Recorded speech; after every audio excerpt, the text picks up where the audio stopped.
This meeting is being recorded. Got it. Got it. Watch what you say. Wonder if anybody ever does look at that and leave the meeting like, ah, right? Yes. It gives you the choice. Mm-hmm. Oh. But I'm just This job. Oh, good. Hi, Char. Oh, she's busy. Busy. Char. Busy. She's the timer. Don't forget, we're being timed, and I'm happy you're going to be really short, David. Thank you. Oh, there's a timer. Somebody's got to bring a timer up. All right.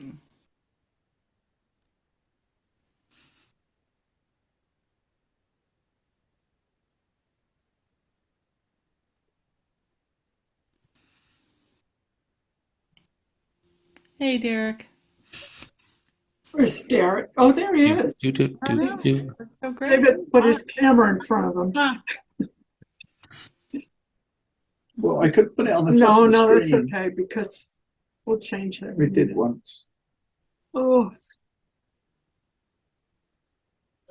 We can always go to full screen when somebody's yeah. reading. Okay, we'll go to speaker. Can you hear me now, Jackie? I- No, it's no good. No, good. Ah. All right. So, Jackie, I almost phoned you to apologize after that reading it. Did I butt into your time at the end? Derek, Is that why you know read what? so short? You could not possibly butt into my time. You know how much I love listening to you. I could listen to you read the phone book. Oh. So not to worry. Derek and I we were together the features at Spoken Ink along with the great Susan McCaslin. Yeah. And unfortunately my day had just ballooned on me and I couldn't spend much time after a certain hour. And so if I'd had my wits about me, I would have pleaded to go first. And then I wouldn't have been so obnoxious at the end. But anyway, it was so good to be there with you. Yeah. Yeah, it was fun. It was really fun. I just kind of, I got into the reading and I just kind of lost track of time. All of a sudden, That was a great read. Oh my gosh. That lose Laura thing. was like waving at me on the side. I thought, oh God, I'm going to shut up. It was like, but you know what's funny is she didn't want to butt in because she didn't want her face. You know how it switches focus to whoever's talking? Yes. She did not want her face in the middle of your read because she felt like that would be so weird. So she's just like, Yeah. She caught my eye after a while. oh, it was fun. It was such a good read. It was a great day. Yeah, it was fun. I It really was fun. enjoyed that. So I overheard you mention to Karl that you're writing for the Sun again. Yes, and the journal. And the journal. Yes. Good I on know. Very excited about that. It's very Wow. nice. Congratulations. Yeah, They took me back. They took me back when we left St. Albert the last time. That was my job before. I was covering the government and I had an office at the legislature. So I have no idea what I'll be covering now, but it doesn't matter. I'll write for food. Awesome. Awesome. And a novel as well. That's super. You know, it's super, but it's exceptionally overdue. I actually finished the novel substantially in 2007. I workshopped it at the Writers' Studio at Simon Fraser University twice, not once, but twice, in the graduate program as well. So what the heck is the matter with me that I'll pursue writing anything else and not get that bit finished, right? So it's time. Yeah. I know how it goes. My book of poetry, I did it. That was my thesis, and I think it was 10 years before I finally got it published. It was like, oh, what happened? I went to a psychic for a reading, and she said, "You've got a book of poetry in the drawer somewhere. That needs to be out there." And I said, "Oh God, I'd almost forgotten." Wow. So I took her advice and I sent it out, and the first place took it. So. See, Should have done that years ago. Okay. Yeah, Wake up. Yeah. there you go. Something to call the psychic network for. Yeah. Yeah. We all need those prompts sometimes, right? You know, and I'm afraid I'll get too big a kick in the pants. I don't dare. Uh, Yeah. yeah. So yeah, that'll be great then. If you get your novel out, we'll have to do a big launch on the Mermaid. Wouldn't it be fun? Wouldn't Yes. it be fun? So it's Jenna Butler is reading it. Tomorrow we meet and she's going to tell me her impression of my first 10 pages. So I'm thrilled that Awesome. you know that's very nice. And that is actually through the Alexandra Writing Center, which I'm now a member of. It's here in Alberta, but anybody from anywhere can partake. And it's a pretty amazing organization. I highly recommend. All right. We should put that in the chat because I'm sure lots of people would be interested in. They have all kinds of classes. They've got stuff online and in person. They're based in Calgary, but I think they're going to have staff up here in Edmonton soon as well. Alexandra, right, I think I've got this right, Writing Center, based in Calgary. I mean, they've obviously got some really fabulous backing because they've got their own building. Wow. As a building, right? Wow. Yeah. Yeah, Alberta Culture did a lot in Alberta. I remember years ago when I was there, they were way ahead of the game in getting stuff, infrastructure in place. So. Yeah, I feel like that's the case. And I think Calgary is ahead of Edmonton. Yeah. But Edmonton's got good stuff too. Perfect. Do you know where Victoria and I are on the agenda? On the agenda, let me check the readers list. Victoria is number 4. Oh, 4 and 5? No, you're number 8. Oh, could I maybe go after Victoria? Well, you have to talk to Karl if you want to change your order. Could I go after Victoria? I don't want to step on toes. Get my guitar going know. while she's reading. Check with Karl. Are you listening to that? Did you hear that? I'm not sure he heard. You got a request for a change of order. Yeah, so we're figuring that out right now. Okay, cool. I'm flexible. Yeah, sure. Yeah. Okay. So you want to So go? after while she reads, I'll get my stuff Yeah. ready and then I'll go after her. Okay. Yeah. Okay, great. Thanks. I'm also the Alberta Nunavut Northwest Territories rep on the National Council of the Writers Union of Canada, which has really been enjoyable for me. So when do you sleep, Jackie? I know, right? I Oh my know. God. Things are going to have to change when I go back to work. I have that feeling. Although I'm working from home and dashing out for interviews, it sounds like. So yeah, that's not bad, right? Yeah, that's flexible. Yeah. And I'm still doing my book coaching. Good on you. And you brought Bruce's along to fruition. Oh my gosh, it was exciting to see that happen, I tell you. Yeah. You're amazing. You're amazing. Uh-huh. Absolutely. Thank you. So are you.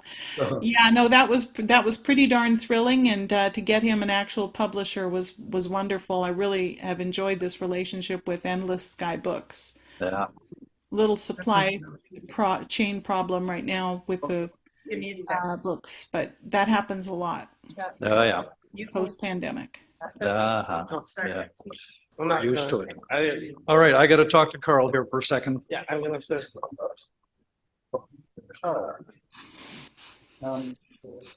Where oh, there it is. Okay, let's put Feature you one. Okay. on speaker. Okay, after I see. Okay. Victoria's number 4. We're going to put Dean then as number 5. Well, then it automatically comes up. Yeah. So at the moment Derek's talking in the background, that's why the room has come up. Yeah. Very good. Oh, but they got some people already. So if you move toward me, you'll be in the screen. Yes.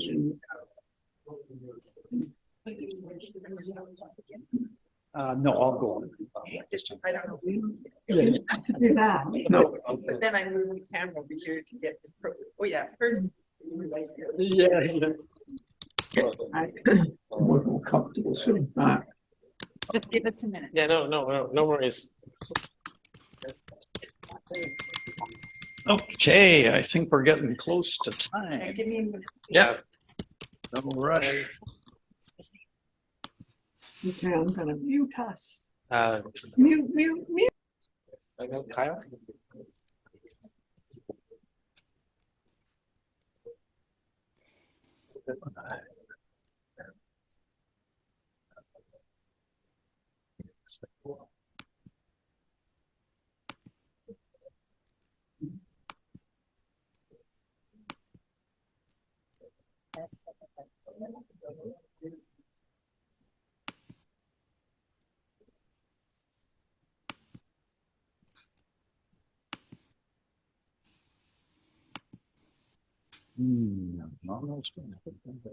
Now like that.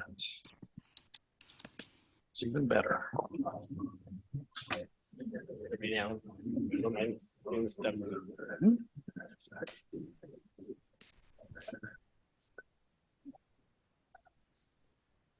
Almost.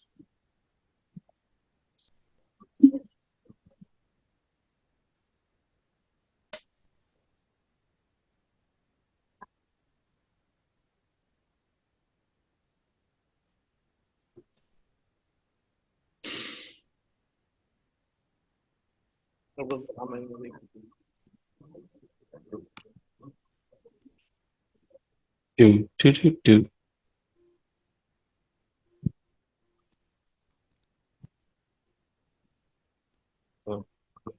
Okay, go to sleep. I don't care.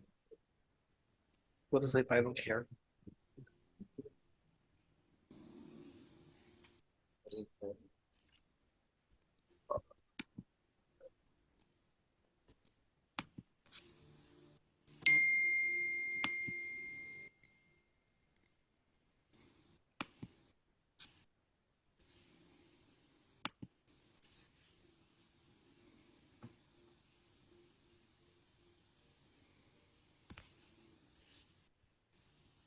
I'm ready. Are we already weird? Sorry. All right. I'm not cooperating right now, so We're good.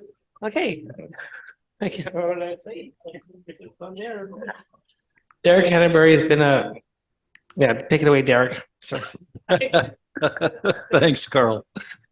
Hey, welcome everyone. Yeah. Welcome to the October episode of Electric Mermaid, everyone, live here at Char's Landing and also out there in Zoomland. We've got a good audience out there again, and a nice, healthy slate of open mic readers. Let me begin by saying that we're coming to you from the unceded territory of the Hepetcheseth and Sishat First Nations here in Port Alberni. And we're grateful to them for sharing their ancestral territory with us. And I'm excited today to hear lots of our open micers, but also our featured reader, Bruce Hornidge, who's going to share some of his Loggerheads book with us, which has just been published. So he's on a busy promotion tour, but he made time for Port Alberni, and we're glad of that. We kind of think of Bruce as Port Alberni's logger writer. So we're glad you're here. So let's say a big thank you to Char before we get started here for hosting us here at Char's Landing. Thank you, Char. And a reminder to those out there in Zoomland who may have forgotten that you can do the e-transfer to Char at electricmermaidreads@gmail.com anytime. It's appreciated. And I think that was all the housekeeping stuff I had to do, other than say, great to see Jackie Carmichael here with us. Oh, Shara's timing today. Okay. Oh, yes. And Kyle is back in the saddle doing our mics tonight and making sure the camera's on for the people reading live here at Char's. So that's great. He got his graduation out of the way last month. He's now a truly certified human service worker, and he's even got some work happening. So we're glad for Kyle moving ahead with his life. Thank you, Kyle. All right. Yes, and Jackie's here, as I was saying, our past artistic director and one of the big pushes behind the whole Electric Mermaid getting started. And we have a lot to thank Jackie for all that's happened before and since, and we're here because of you. Thank you, Jackie. Okay, yes. All right. We're going to get started here, and I'm just looking at my list because it's a little bit, yes, we're going all the way to Ontario to get started, and Jennifer is going to share some of her poetry with us. So good to see you again, Jennifer. I was thinking about Ontario today, driving along Cameron Lake, and it was that perfect fall day where the fall colors were down below, and we had a fresh dusting of snow up top, and the lake was flat as a mirror. And it just took me back to childhood in southwestern Ontario. The leaves there, I mean, are just unparalleled, I think, anywhere. Sounds lovely. Yeah, I hope you're enjoying the same kind of fall weather. By times, tonight it's raining, Oh, well. but it's a day or two ago, it was really nice and warm and above 20. Oh, beautiful. Yeah, those days are precious. Yeah, the colors are coming and all that. Yeah. Yeah. So what are you going to share with us tonight? Jackie is how hello, Jackie. Jackie's how I got connected to Electric Mermaid in the first place. Mhm. So a little shout out. I'm going to do a couple of pieces, one from my book, Here Through the Silence. Karl, I know, will put up how to get at it. You can ask Derek about it. He's got it. It's a good book. Thank you. And it's usually poetry books are so skinny, but this one, it's Hey, this is this is value for money here. totally. And every page is valuable. So you can take your time with it and enjoy it for a long time. It's Thank you. well worth it. There's going to be another online launch for it on Sunday, this coming Sunday. It's 1:00 Pacific time. And there's 4 poets from the League of Canadian Poets that are part of it. Sonia Grekel, Diana Manoli, and Lindsay Soberano Wilson, if you know any of them, plus me. It's free, and I posted something about it in the Electric Mermaid group on Facebook. Oh, good. So you should be able to find it there. So yeah, do sign up for that. It should be a great event. The first piece I'm going to do, well, you might trigger a memory here. It's called East Wind and was occasioned by a visit 6 years ago or so to the family cottage down at Turkey Point. Born in the realms of sunrise, maturing over Buffalo, gathering strength as it rolls westward down Erie, hurtling through the Nanticoke Long Point Gap, bursting forth in elemental symphony onto our waiting shore. Pleasure craft confined to safe harbors, trees bent and strained, planters blown over, whitecaps foaming in the distance, breakers far past the second sandbar, flinging skyward thrill-seeking kite surfers and roiling up sand and seaweed to hurl ashore. Swept up in the middle of a traditional 3-day blow, I stand out on the rocks near the crashing waves, hair stream back, leaning in like a mermaid on the prow of a clipper. Beachgoers chased away, except for the kite surfers and a few hardy souls who share the secret, likewise alive in the moment, a knowing smile, an understanding wave, conversation beyond an arm's length drowned by the din. And back there on the bench swing, tucked into the corner of the yard, ensconced where Mum bundled him up, is Dad, determined to be here, determined to face the gale. Grass just to his front, a tiny green swirling ocean, bamboo to the right whipped into a frenzy, watching seagulls beating against the tempest, now hovering in place, now gaining precious meters. Old man willow across the road, ancient shore sentinel hangs on for now. Mary's silver maple on the other side of the dirt drive, just a memory. And churned up with the sediment, other memories, long ago warm summer gales, us kids exhilarated body surfers, flying like marlins through the shallows, Grampy scanning with binoculars for the big lakers that bounce on the horizon, driven closer from open water to hew a safer course. On this chill fall day, nature's chorale thunders through and around us, steady with enervating crescendos, lifting up all who spread their wings and brave the east wind. Beautiful. Thank you. Beautiful. The second piece is quite new. It was motivated by wandering through the Louvre on the trip to Paris I had with my kids in the last half of June. It's called Broken Statues.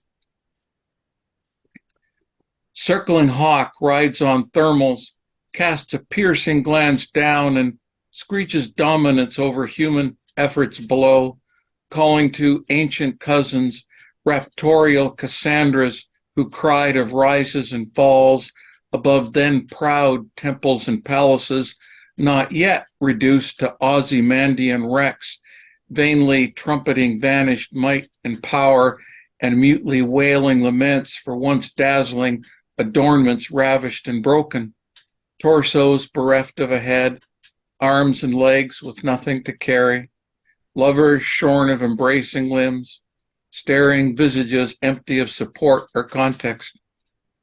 I wander amongst these scraps of shattered beauty, now reverently museum preserved remains of a noble past, flashes of a lost world, once glorious, then rotting, finally swept aside and buried by younger waves, violent, vengeful, neglectful, iconoclastic, other nations seizing supremacy or the downtrodden and oppressed rising up, blazoning new civilizations and sloughing off these survivors of relentless age, regime change and insurrection, looting and smuggling, greed in search of more numerous bits, all rediscovered and revalued, what's past and its creators honored in atonement for humankind's variegated destructive impulses. These fragmentary bequests now become stepping stones for those seeking paths to travel back, drawn by defeated splendor, fighting on, forcing itself into our consciousness, splinters of a dream we long to reconstruct and reclaim, one eroded from physical sight, but flitting in the shadows and on vision's periphery, lurking beneath, calling from above on waiting wings. Beautiful. Thank you. Thank you. I had that epic sweep feel of that I love so much in some of your poems, Jenn, when you're Thank really you. going, it just, whoa, it moves out. Yeah. Yeah, it's a meditation on a few different things kind of winding together. Weave them together and they intersect. It's, lovely. Lovely. Thank you. You teach us all a lesson about being concrete and finding those images that really capture things sweet. Thank you, man. Thanks, Darren. We'll see you a little later. All right, we're going to go in-house now. Raven Dahl. Is Raven Dahl here? Maybe we're not going to go. Raven's not here. Well, if Raven shows up later, maybe we'll tuck Raven in later. In that case, we're going to go, let's go all the way to Germany. Lesli Omohundro Bronczkowsi is here with us again. How are you this evening, Lesli? Hi, you mean how am I in the middle of the night? Burning the midnight oil again. Really? Oh Just my for the God. Electric Mermaid, and we're so glad you do it. Yeah, What have okay. you got to share with us this evening? Is it some prose? Yeah, this is prose again, and it's part of my memoirs, but like all every few chapters, more or less, I guess you could say, it's like interspersed with a piece called Looking Back from Germany. So it's not part of my childhood, it's sort of like what's happening now. Okay. 6 weeks before my mother died, my sister and I sold our parents' house on Lawrence Street to a white couple. It had been ours for more than 50 years, and before I went to the lawyer's office to sign the papers, I stopped by one last time. I still had the key. It was mine for 4 more hours. The house was falling apart, There was a water leak somewhere, and the ceiling in our parents' old bedroom had a dark brown stain. It all looked so different now that it was empty. My sister had offered the last of the clothes and the furniture to the neighbors. Nobody had swept, I noticed, and patches of old carpet were still glued to the floor in spots. In one corner, the wood floor had caved in, and I walked out carefully, making myself as weightless as possible. From where I stood in my bedroom, I looked out the window and down on Miss Roberts' porch, where Elaine, her granddaughter, and I used to sit and eat popsicles. It was being rented out to students up at Catholic University. The grass obviously hadn't been cut in weeks, pushing its way through the cement in the driveway and hiding the rotting wood fence between our yards. I moved up close to the window, leaving the imprint of my nose on the screen, and followed the uneven line of the fence back to where it passed my mother's rock garden before it meant the Dunleavys' backyard. My mother had hated those people. I remember her arduously training the baby roses in her rock garden to grow so that they blocked any view that the Dunleavys might have had of our private life when we sat out back with friends. "I don't want anything to do with that white trash," she would say loudly, carefully threading an ivy vine through the stones. I cringed. "Mom," I begged, "they can hear you." But she didn't care. Mr. Dunleavy, my mother told me on a visit, had died recently, an old man who could hardly put one foot in front of the other. She and Mrs. Dunleavy had begun to speak. "I guess it's about time," she said, and grinned. The buyers, the lawyer, my sister, and I all laughed heartily at the irony of the fact that the buyers are white. Who would have thought, we joked. What goes around comes around. When our parents bought the house in 1950, their contract contained one of those restrictive covenants that said they would never rent or sell this property to Negroes. It was illegal, of course, but this clause was still in black and white on their deed in the 21st century. "Well, we aren't," my sister said, "selling to Negroes." We laughed again. So it came down to a joke. Our mother lay unsuspectingly in a hospital bed while we sold off her house to the highest bidder. Wasn't this a breach of her trust? I wanted to ask, of the power of attorney that she gave us. How could we just sell her house and not even tell her? But who cared if you're dying? And anyway, it would have killed her sooner if she knew. Is that what she wanted? When the last signatures were dry and the sale was closed, I shook hands with the lawyers and the buyers, strangers who now owned my mother's house. My sister had to go back to work. It was 3:00 in the afternoon.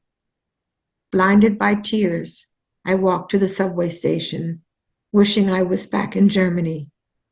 In Germany, at 3:00 in the afternoon, it's tea time.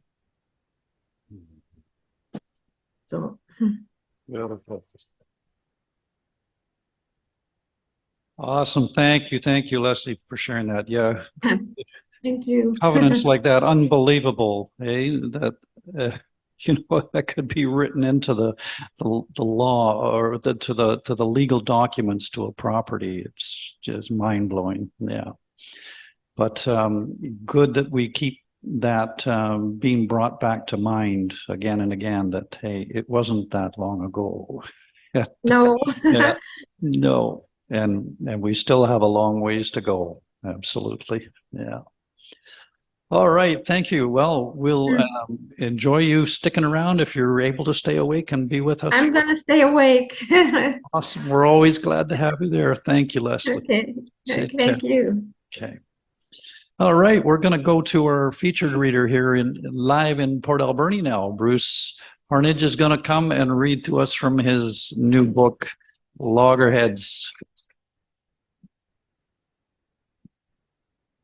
And as I was saying earlier, Bruce is no stranger to Port Alberni. I mean, he lived in Ucluelet, but also lived here in Campbell River and around the island, and used to come and read here at Char's Landing all the time. Words on Fire, Electric Mermaid. And he's read portions of this book to us before, but having had a chance to read the latest version, it's got lots of new material in there, and we're grateful that you're taking time out on your busy tour. He's actually got a gig with Global TV coming up in the United States tomorrow, so that's fantastic. A local writer like that is going to finally get some broader recognition, hopefully, and break into that market down there. It'd be wonderful. So glad to have you here. I'm going to just say a little bit that Bruce has his background in logging, and that he was part of the war in the woods that happened back here when Clayoquot Sound was being up for, what should I say? It was slated to be logged, and there was a huge protest. And I remembered at the time it was frontline news every night for quite a while there. And so Bruce has a unique experience of having been on the inside of that and experiencing it from the point of view of someone whose livelihood was being threatened. And but when I read your book, Bruce, I have to say I feel the empathy for both sides, and that's what I appreciate about your book, is that it's got a tempered view and a thoughtful perspective on everything that took place, and at the same time it's bloody entertaining. So take it away, Bruce. Thank you for being here. Okay, I hope it's okay to read that one that I had read in the past, but Absolutely. Loggerheads, the name, seemed to fit me and my career. I wound up arguing with management over a lot of changes that I thought were necessary in the bush.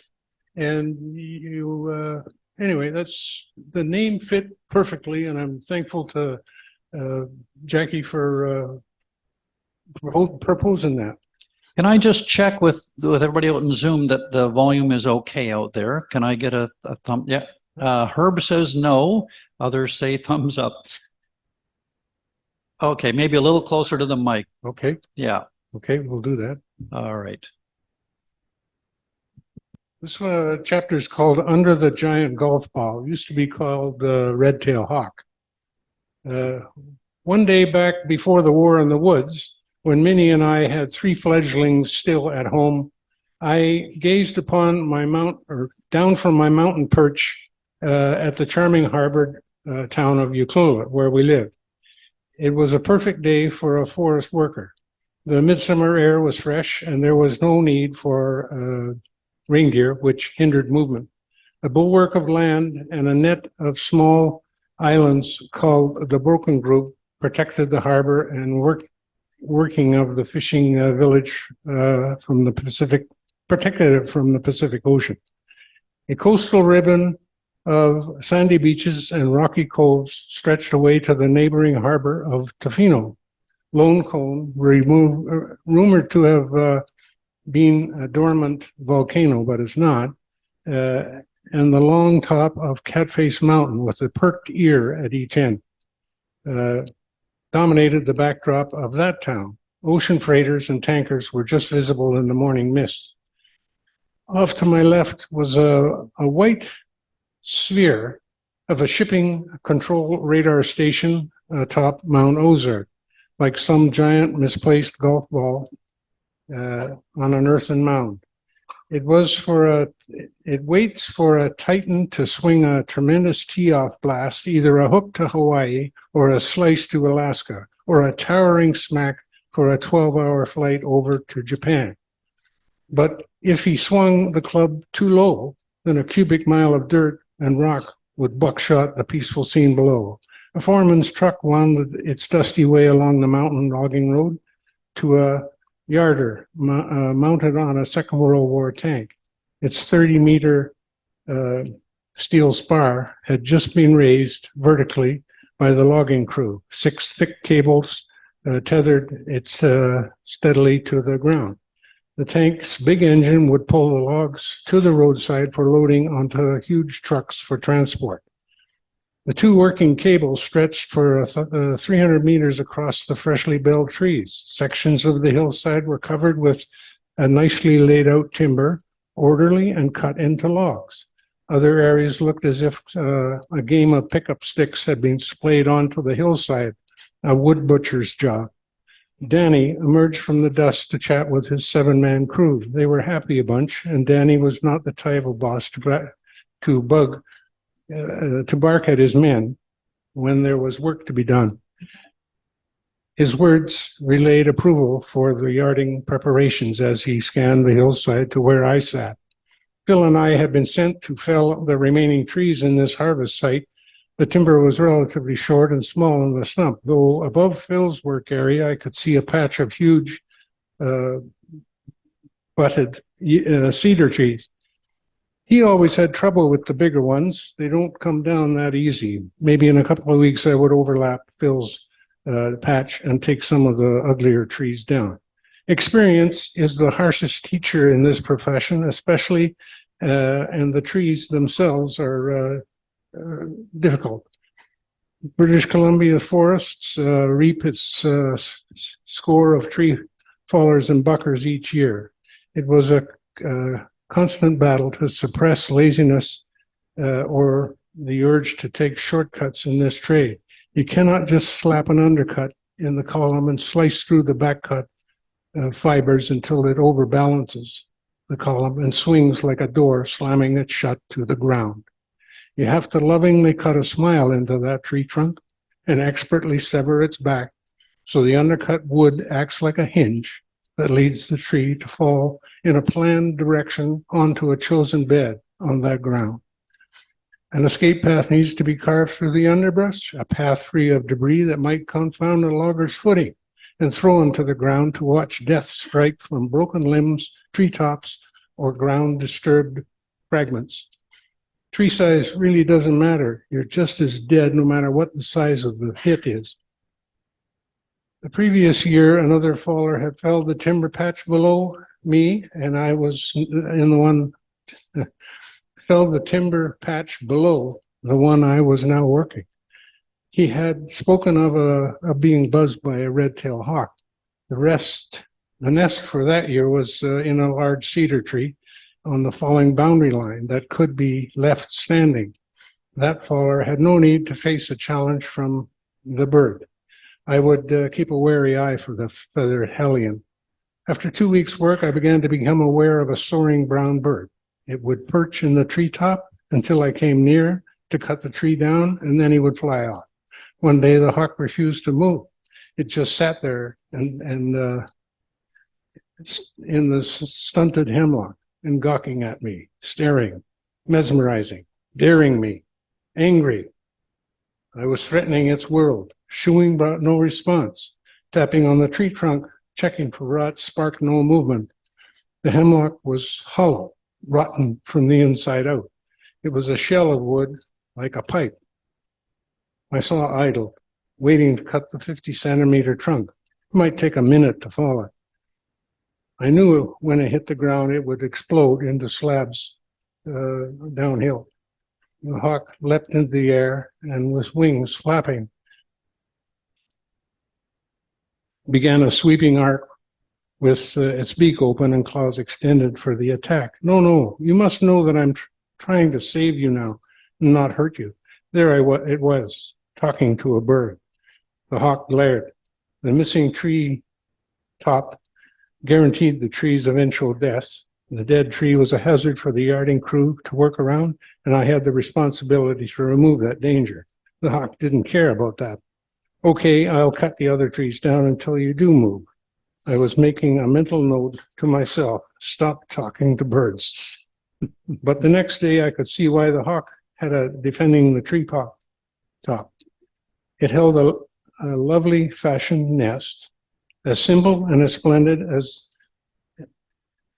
its own way as anything Frank Lloyd Wright might have designed. Being July, it was probably occupied for good reason. The cedar tree I was working sagged alarmingly toward the nest home, perched among the larger limbs of that wide, stunted top. Gently at first, it picked up momentum as the power saw sliced through the wood fibers holding the column to the ground roots.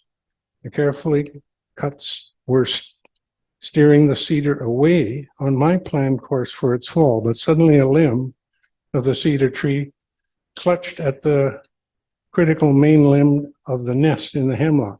That limb bent forward, then released, swayed the nest foundation back and forth. My heart sagged for a second as I held my breath. Red tail circled a full 360 degrees.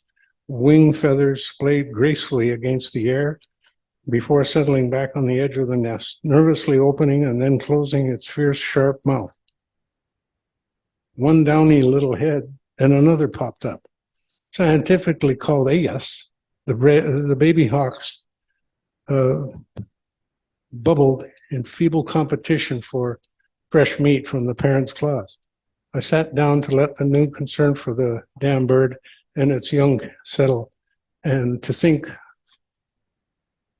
for a bit about before I would rattle the evergreen neighborhood again with the 120 decibel noise from the power saw. I would have to use every falling technique in my arsenal to keep from disturbing the tree and to protect the offspring. Arranging the timber to fall away from the base of the hemlock would allow the yarding crew with a little sensitivity to leave the nest undisturbed too. But my survival and that of my fellow crew members depended on minimizing risk. Hawk had better love me for all this effort, because that might be the first one on Earth to know that I was getting killed. I opened a corridor above the nest along a low gully so that I could work the trees away. Hawk used it as a glide path to approach and transport fresh kills to the young. They would soar by from time to time with a squirrel, marten, or a mink hanging from the elder hawk's needle-sharp talons. Diligence and duty. I admired that food gathering skills and their parenting. I never did figure out if there were two adults, but there definitely was two young in the nest. I have three of my own, I thought. As my work progressed, the lone hemlock stood more in front of my timber edge and more noticeable. It began to attract attention. My boss came up for a visit to question my past tree. Was it too tough for me to fall, he wondered? Did it need explosives to bring it down? I let the sarcasm pass and explained my reasons for letting the tree stand. He argued for the safety of the yarding crew and getting the falling finished. My refusal prompted the direct order that I was dreading. Fall it, he barked. I said I would refer the issue to the manager. I may have dragged the M word. I could take it to the media. The threat of TV cameras recording footage of the tree killers destroying a nest and fledglings silenced his outburst. Still, refusing a direct order from an employer was cause for immediate dismissal. He would not go that far, but the rift in our working relationship would never be healed. That tree with that nest, we had to draw the line of the destruction. The manager came up the next day to tell me the yarding boss said he wanted the tree felled. I explained my defense of the hawk and that Danny could do anything if asked. Protecting the tree would only be a challenge for his crew. The manager said he would direct that the tree be left undisturbed. He added my threat in mind, no guarantees, and don't ever take these issues to the media or public. After I left the area for new falling areas, Danny's men succeeded in moving the logs away from the hemlock nest tree. They enjoyed watching the new flights and adventures of the young AS as they fledged. From the scenic main street of Ucluelet, looking down at the Whiskey Dock and across the inlet to the indigenous village of Atatsu, I could see the sentinel hemlock up on the hill. As the winter deepened, my daily check became sporadic. Clouds shrouded the hilltops for days. The giant golf ball would never blow away, but I knew the single hemlock would not be able to withstand the ocean-conjured winds of the winter on the west coast of Vancouver Island, BC. Much later, one clear December day, I noticed no significant tree standing on the hillside above Ucluelet. The hemlock had come down, but the young of the nest had vacated the residence months ago. The tree would dissolve into the forest floor, surrounded by hundreds of newly planted seedling trees, and life would carry on. Yeah.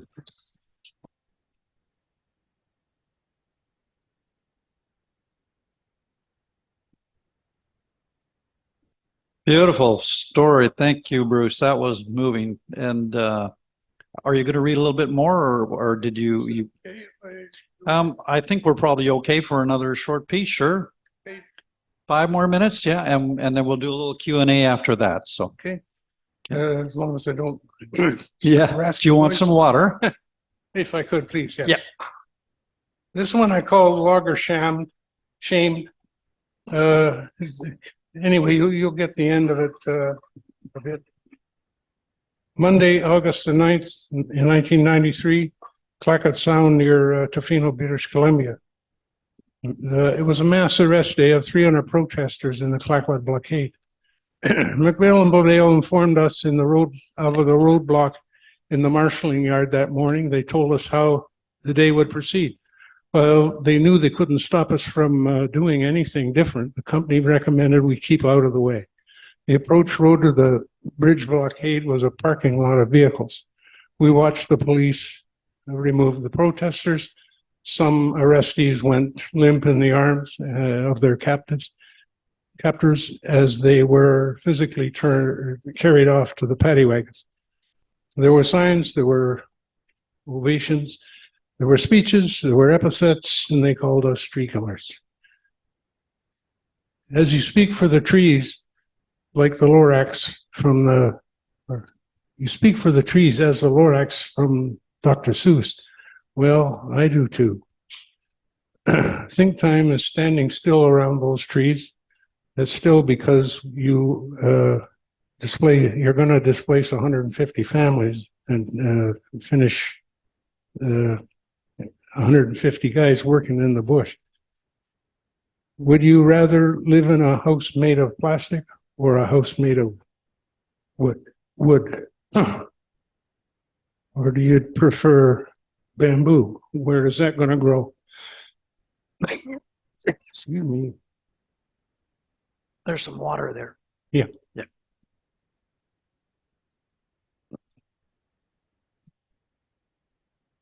Yeah. Losing my vision here. Take a drink of water there. Okay. It's right on the table. Yeah. Take a break.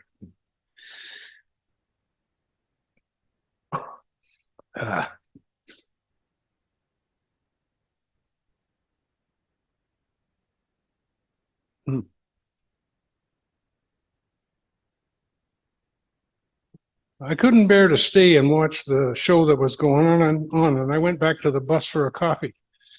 Sat down and stared down at my work boots. I felt control slipping away, even as I was crafting my plan. I would do something significant for myself, and perhaps for the crew. All I had to do was light the fuse. I'd put on those boots, go to the blockade, and keep right on walking into the protesters, walking through them, over them, keep going as far as I could. Hopefully my fellow loggers would come with me. If someone were to interfere with us, then we could release our frustration. We'd toss men and women out of the way, carry the children off the road. We would keep going until we broke the blockade. We might get arrested, but I could make a statement to everyone that I wanted and needed my livelihood. I could show my resolve in a very demonstrative and maybe even violent manner. It seemed like a good plan at the time. Dave came into the bus for a cup of coffee also. He noticed my work sock feet, ready to put on the cart boots, and he said he suspected he knew what I was thinking of doing. He acknowledged the plan was probably good, but against that number of people, maybe not. I listened and suddenly saw the situation from a broader perspective. There was the RCMP. There was reporters from around the world. We might look foolish in the pushback. Worse yet, maybe we would lose our respect in the public opinion. Maybe that's what they were going for. We chatted for a while, drained our cups. The rest of the crew got back into the bus. We were ordered by the foreman to drive 5 miles back down the road to await the clearance of the bridge. So ended my chance for either a glory or an incarceration for domestic terrorism. My chance to be a a leader, or a fool. What I learned was how easy it would be to snap and to do something not really in character. For me, extreme behavior was not entirely out of the question. And if I'd consider that kind of action, burning that bridge now had many other loggers at some tipping point would be willing to lead or to follow the lead to brute force. Since those fraught days, I think history has borne out that this idea of average people willing to cross a line to violence, to revenge, as the presence of life began, as the present pressures of life have begun to affect more people around the globe in recent decades, we've seen mass shootings, bombings, unfathomable brutality, unjustified yet unleashed onto the world with ever-increasing frequency. How many of these actions started as an explosion of frustration over stacked odds and broken dreams? And I ended with a Mother Teresa quote, "If there is no peace in the world, it is because we have forgotten to care for each other." Beautiful. Don't run away there, Bruce. Just hang on. Thank you. That was lovely. Yes. Yeah, that took us right into the middle of it there, didn't it? For sure. So I want to just take a few minutes and open it up to the audience. If there's anyone who has any questions they'd like to ask you, Bruce, or just get a little bit of feedback, and anyone out there in Zoom land can just unmute and speak up, or else we'll go to the in-house. I'm not seeing anybody out there. All right, anybody here in-house have anything that I'd like to ask Bruce? This book, I know, has been a long time coming, and you've had a lot of time to think about what you experienced in your life and reflect back on it. Do you see sort of an evolution in your thinking as time has gone on, or do you think kind of things were gelled by the time the experience was over? I'm just curious as I'm getting older. The original things that I wrote about had to do with my own anger, frustration, the exact story, maybe a rant. So Jackie smoothed that out quite well, and we filled it with stories of tree falling, and had a progression that way, and she softened the rant, which is probably very, very wise. And I will always love her for that. So how a story gels is an editor's got to help you out to modify it somewhat. And I'm very happy with this one, especially the name Loggerheads. It fits like a glove. Yeah, you're very lucky to have someone of Jackie's caliber on board with you. And you know, that's when so much self-publishing started to happen. There were a lot of people who jumped and pushed books out there without getting an editor's help. And you're so right that editorial assistance is the difference between maybe a bad or a mediocre book to a good book. It just takes it to that whole next level. We've got a question in house here. If you want to shout it out, and I'll put it out to everybody in Zoom land too.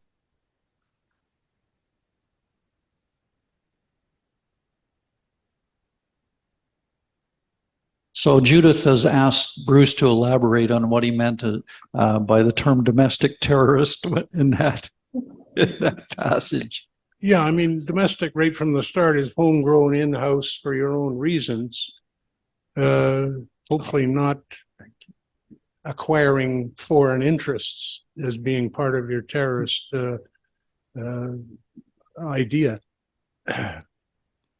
I'm trying to defend my job. And perhaps if my explanation was I was going to do something snappy, walk through their line, that was probably pretty flippant of me on my part, but that was domestic terrorism. Well, I would be frustratingly expressing myself, right? There's so much of that nowadays with people that snap that the system has to address the fact that there's a lot of people under a lot of pressure and could start to do some pretty snappy things. Forgive me for that comment, but I believe that that's possible. Great. Thank you. I just have one question out in Zoomland, then I'll come back to in-house here. So Julie's got a question out there. Go ahead and unmute there, Julie, and share it with us. Okay, thank you. Bruce, I was thinking about when you say domestic terrorism, I had a friend in the 90s, Sheila, who was one of the people that camped up in a tree, one of the really big old growth trees. And she was there for, I think, a week or 10 days, and they were hauling buckets of food up and taking her stuff down. And, you know, with this issue, as with all the issues that, as you say, make people snap, and the world is definitely getting way worse. Pardon my voice, I had a cold last week. I always think about the fact that, you know, I'll read something that sort of feeds my bias or viewpoint, and someone who's on the other side of the argument will read what feeds their bias or viewpoint. And if we come across each other's, we're both going, they're wrong. And I always wonder every time this occurs to me, which is quite often, how do you think, as you know, with writing about an issue, how does someone on one side of an issue reach someone on the other side? Because there is middle ground, you know, there are people in the middle, and many of us can have some middle, but there are such extremes too. And I think that's why there's so much violence, because the people at this extreme are like, no, we have to show you people way over there. Right. And it's, if we're only feeding our own viewpoints, like how do you reach people that are only willing to read their own viewpoint? Yeah. Probably my partner, Dave, calming me down was the best thing that could possibly happen, because we had to retain being innocent per se, defending our game, work, jobs. So if a guy's going to do something extreme, you're going to lose support. And there was a lot of extreme acts from the protest side that we didn't like, had to endure, or couldn't work around because it was a safety issue for them and us. Tree sitters, spikers, numerous things that were spread around that were possibilities that we would get hurt or cross the protesters. So Thank you, Bruce. And I think we're just going to have one more quick question from in-house here, and then I think we're going to have to move along. Sorry, I'm not sure. The fellow beside Judith there, go ahead.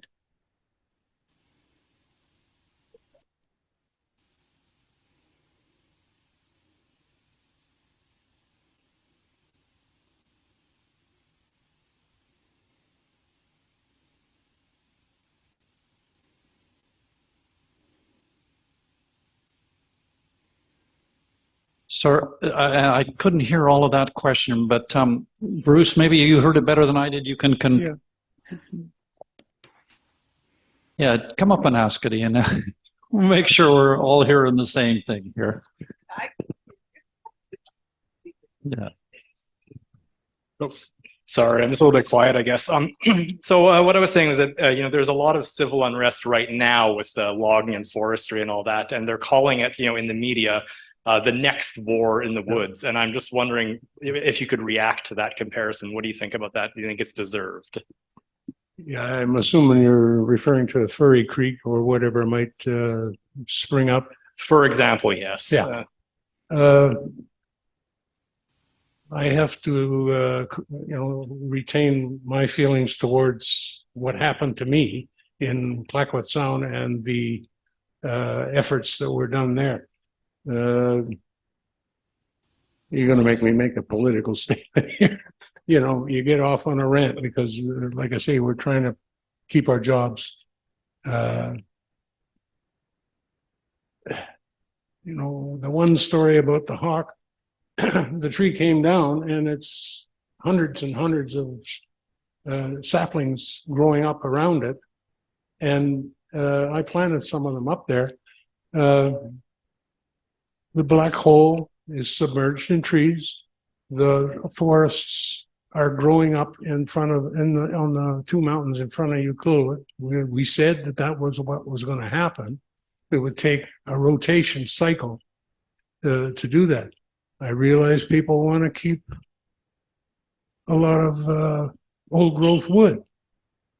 Okay, but it's going to blow down, burn up, or do something at some point. Why not get new forests growing that are rotating carbon and oxygen through it? It's something we were saying all through the Clackwatt. Didn't go anywhere because it was just devastation and other issues. I got my own feelings about Furry Creek, and I got my opinion of Clackwatt. So I'd rather keep the separate, right? Because it's going on, and it's got to stop. All right. Okay, thank you so much, Bruce, and thanks for the good question there, Ian. Awesome. Enjoyed the readings.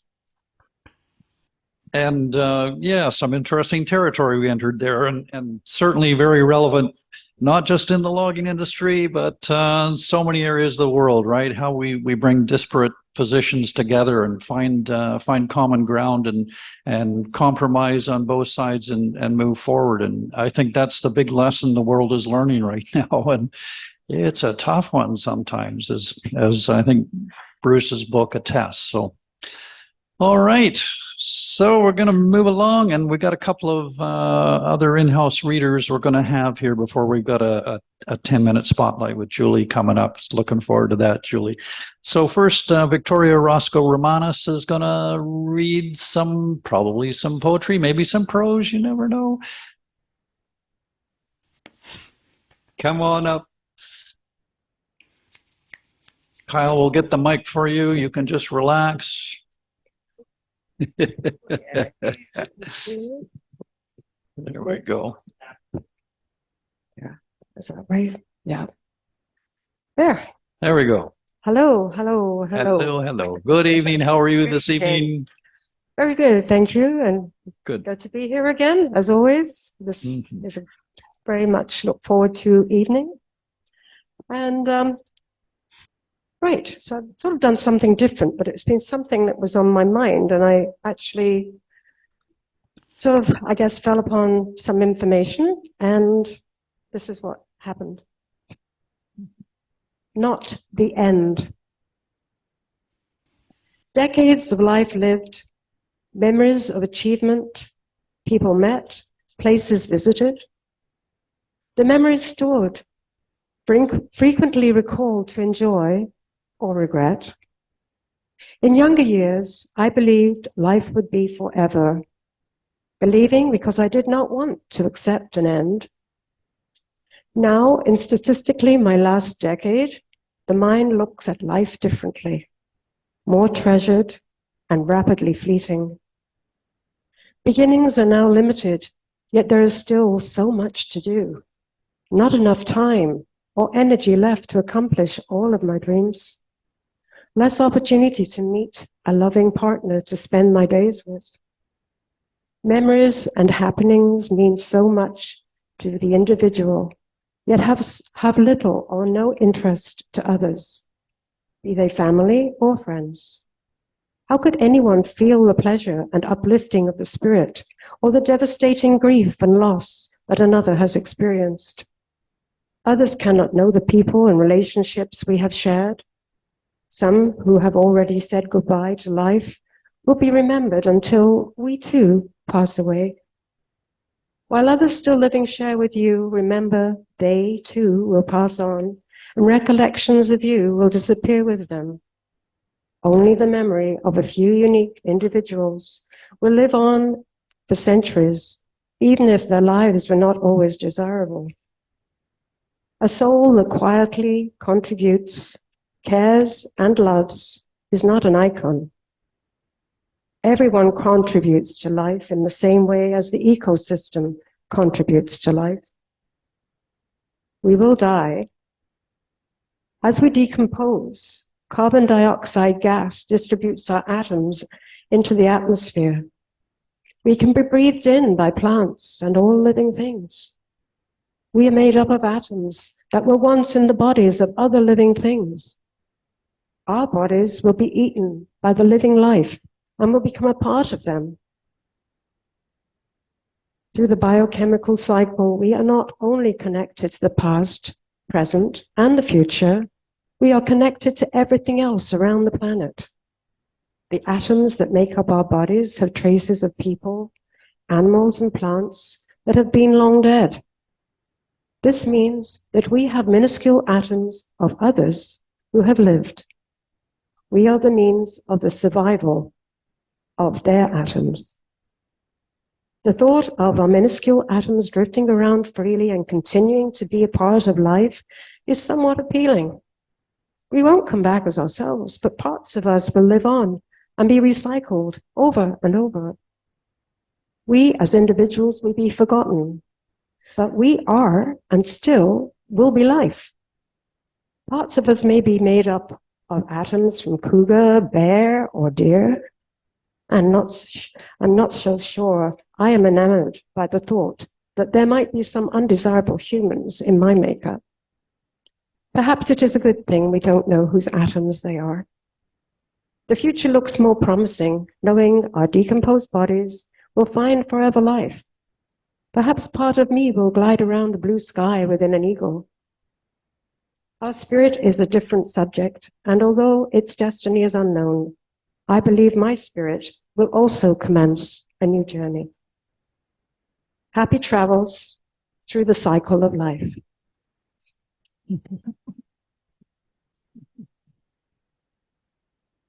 Beautiful. Thank you, Victoria. It wasn't too morbid, but at the end is very nice. You know, the thoughts that we just carry on. We just carry on.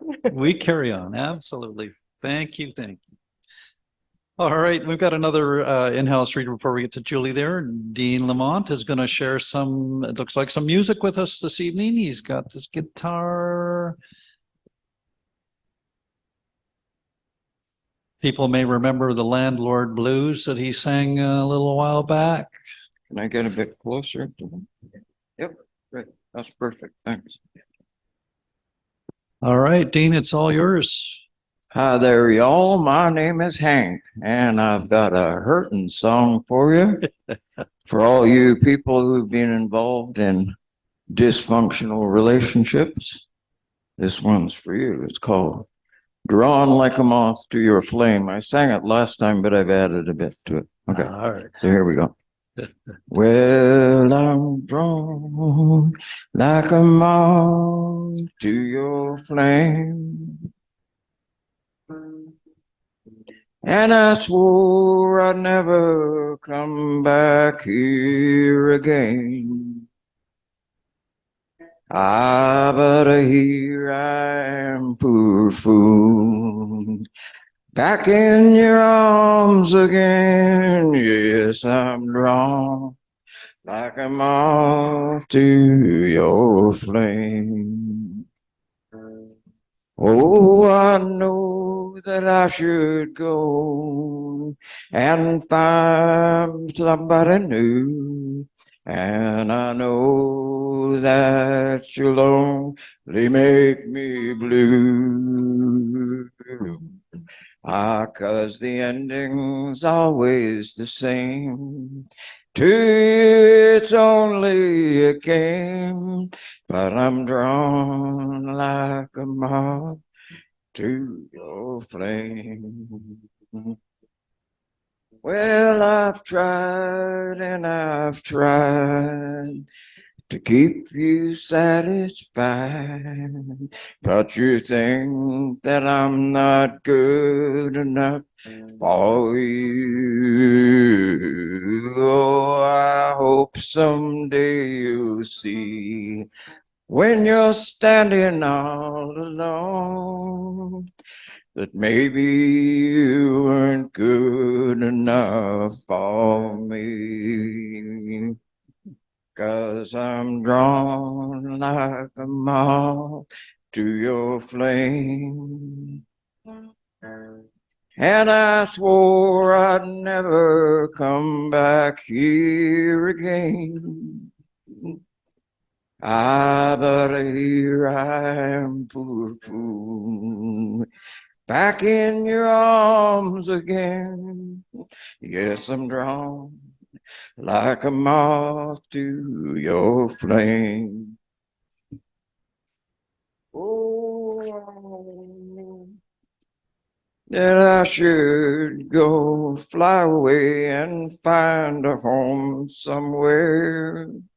And I know that you'll never really care for me, 'cause maybe it's the time of year, or maybe the moon moving through the trees, but I came back here to see you one more time. Oh, I thought we could be friends, and maybe it wouldn't be the end, but I guess I got my wings burned again. 'Cause I'm drawn like a moth to your flame. And I swore I'd never come back here again. But here I am, poor fool, back in your arms again. Yes, I'm drawn like a moth to your flame. Thank you.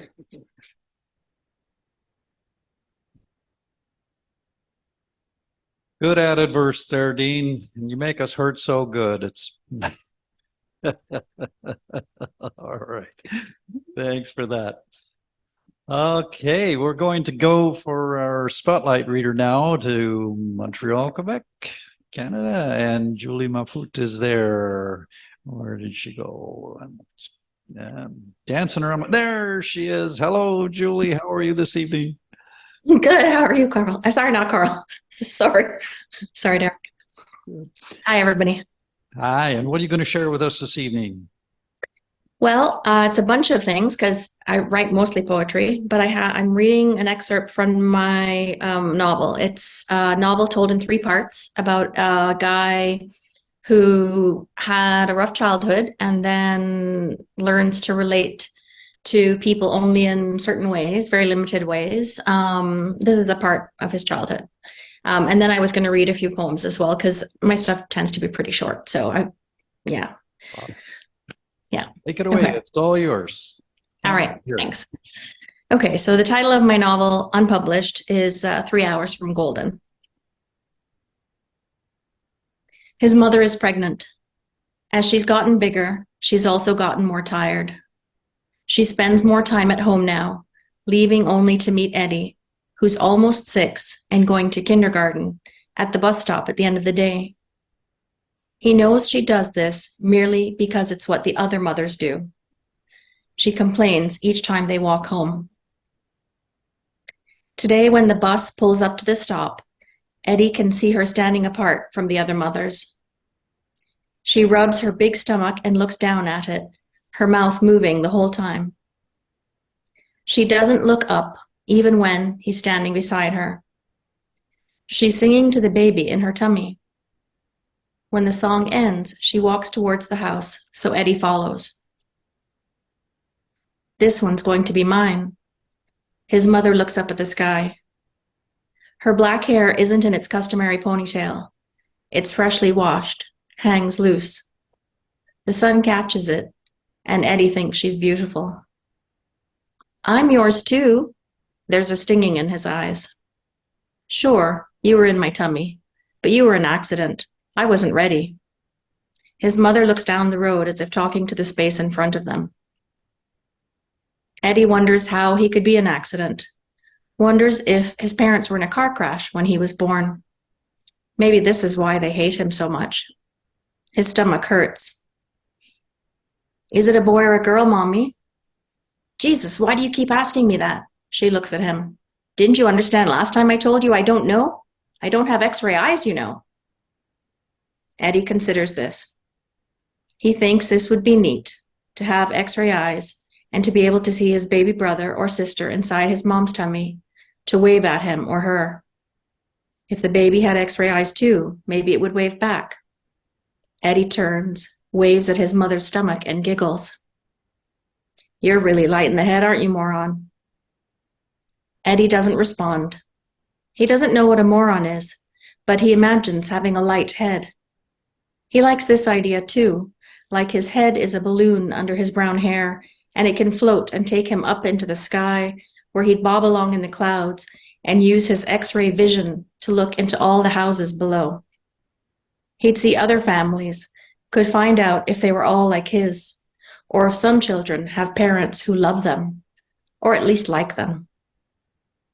He imagined sailing through the sky until he looks into a house, and the people inside look back, and they have X-ray eyes too, and recognize him as the child they've been missing. They would come outside, excuse me, and throw a pin at him, pierce his balloon head in just the right spot to get him to float back down to earth. He would land gently. They would catch him and hold him, hug and kiss him. And if these parents already have children, they'll be Eddie's age. He'll have other kids to play with, and parents who love them all. The mother will look just like his. Okay. So, not too much explanation. I think my poems, not that they're all, it is poetry, so you have to take what you can get from it, but a very short poem. You bring a Geiger counter to a late night text exchange. Sour your face when it goes off. You don't need to understand this, only to hear. This is for the guy sitting beside me on the couch. January 2023, for Danny. I want to pack you up and take you with me. Not like in a Jennifer Lynch movie or Volkswagen commercial, but as though you could step neatly into my suitcase, back out again at the other end, whole and healthy, neither carnival clown nor animated object. I object to leaving you behind, to your dad's cancer and to that of mine, tentacles spreading inside his mind, making words sink like lead. For your dad, breath instead, the ability to stay conscious. You exchange days to go see yours, but can't buy more, can't add lung capacity hope. I'd take you with me if I could, and if I could, I'd go to the land where dads don't die, and no one has to figure love out, like so much lost luggage. I'd take me too, wrap us both in expectation. We'd hide there together, embrace inside a magician's mirrored box, never come out. Sorry. I hope someone's timing, because I timed, but Gestalt. At night, we talk. You take the dark, pull it down from sky. Stars fall onto the couch beside us like a string of lights. As you speak, they untangle themselves. You pluck with intent, place one at a time on each of the tips of my fingers. Deneb, Alberio, Sadr, Fawaris, Aljana, Delta and Epsilon, Alpha, Beta, Gamma Cygni. Talk perspective and parallaxes, and with the binary star on my second finger, I shape across north along your shoulders, torso, gather heat from your skin, glow brighter. I warm you. We cycle back and forth, this perfect symbiosis birthing a single swan. It takes flight, dives. We follow galactic filaments, and stars cluster. Maybe we're dark matter. I, your companion, you, the other part of this binary. Cosmic shower. My fingertips trace a map. We are charged, attracting quarks that exchange themselves, lend a positive spin. Now muons, force fields, the known universe. From the ground, we will be seen as the largest observable structure. Pure energy making webbed paths that map out in front of us. You continue talking. Touch. I sigh into you, listen, luminous. Then, just when I think I've run out of metaphors, you take both my hands, stretch our arms out, gather us up into the void. We put our X on it. What was once a black hole collapses outwards, explodes.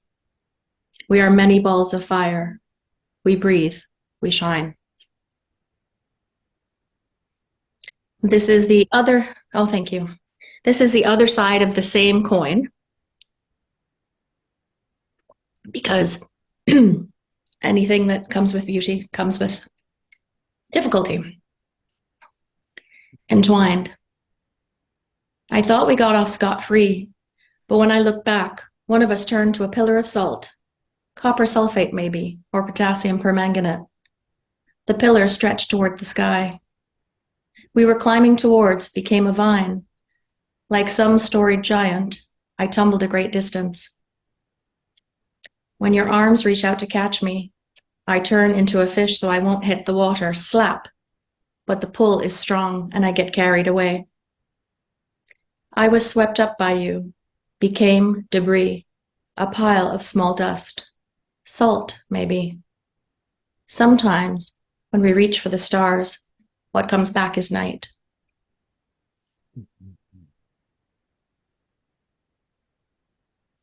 And then I have a few sort of very short, silly ones, just 'cause. Redundancies. Are you rich or something? Yeah, I left my equestrian life behind, and now I love here. But then why do you have 2 kayaks on your dead father's car you own now? You own your dead father's car, 2 kayaks, a horse. Unsubtle metaphor. When we were young, we laughed while jumping off buildings, out high windows, in front of cars.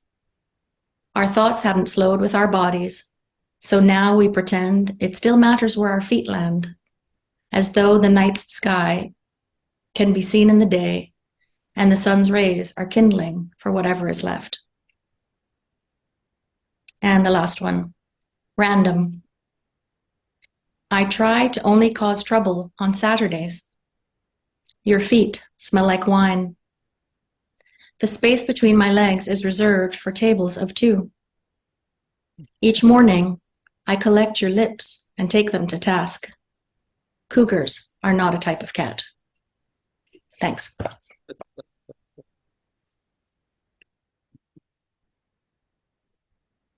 That last line will stay with us for a long time, Julie. Thank you.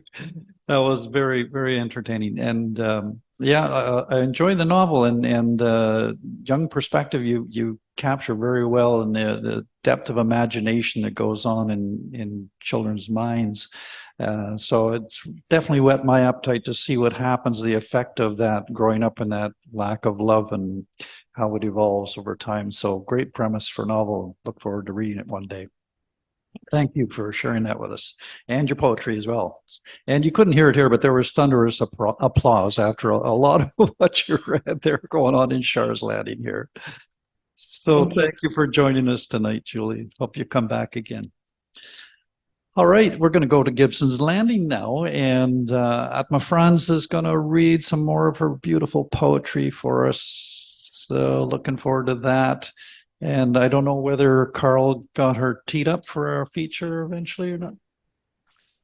Yes. Oh, sorry, am I getting out of line here? Oh, I am indeed. I just about, yeah, sorry, because we made a change. Just relax, Atma. It's not you yet. Oh, it's got me confused. We'll come back to you in a moment. All right, we've got Joe Lunchbucket here. Actually, It's Joe Lunchbucket now. Is gonna share some work here live at Char's, and then we'll jump back to Atma. Yeah. Oh, good. Okay. There we are. Joe, how are you this evening?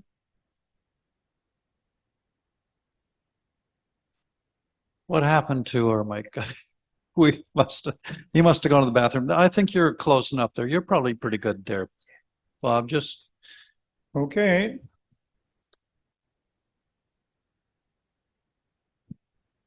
Yeah, all right. Is that better? Okay. I've reached the age of senility and feel fully qualified to discuss politics.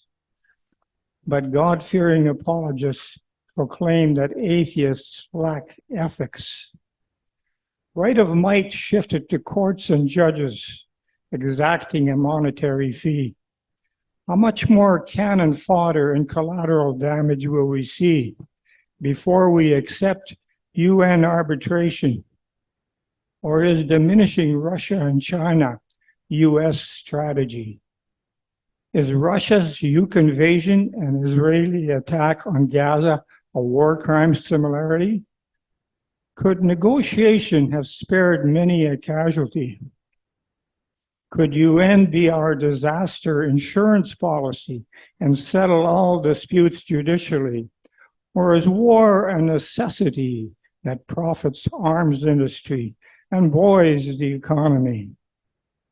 Did Nazi propaganda spawn US monopoly to manufacture consent in 21st century? Is the chosen's war over promised land insanity that might ignite nuclear WW3? Will common sense prevail and can a just solution we decree? If Jews and Muslims put their faith in UN World Court, would hostility cease? Or is shedding religion as difficult to contemplate as UN World Peace?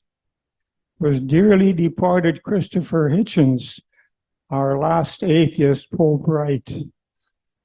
Is religion man-made?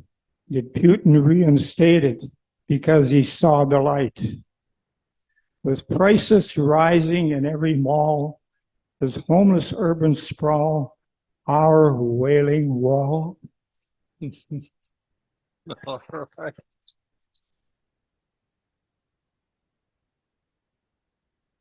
For senility, you speak some truth there, Bob.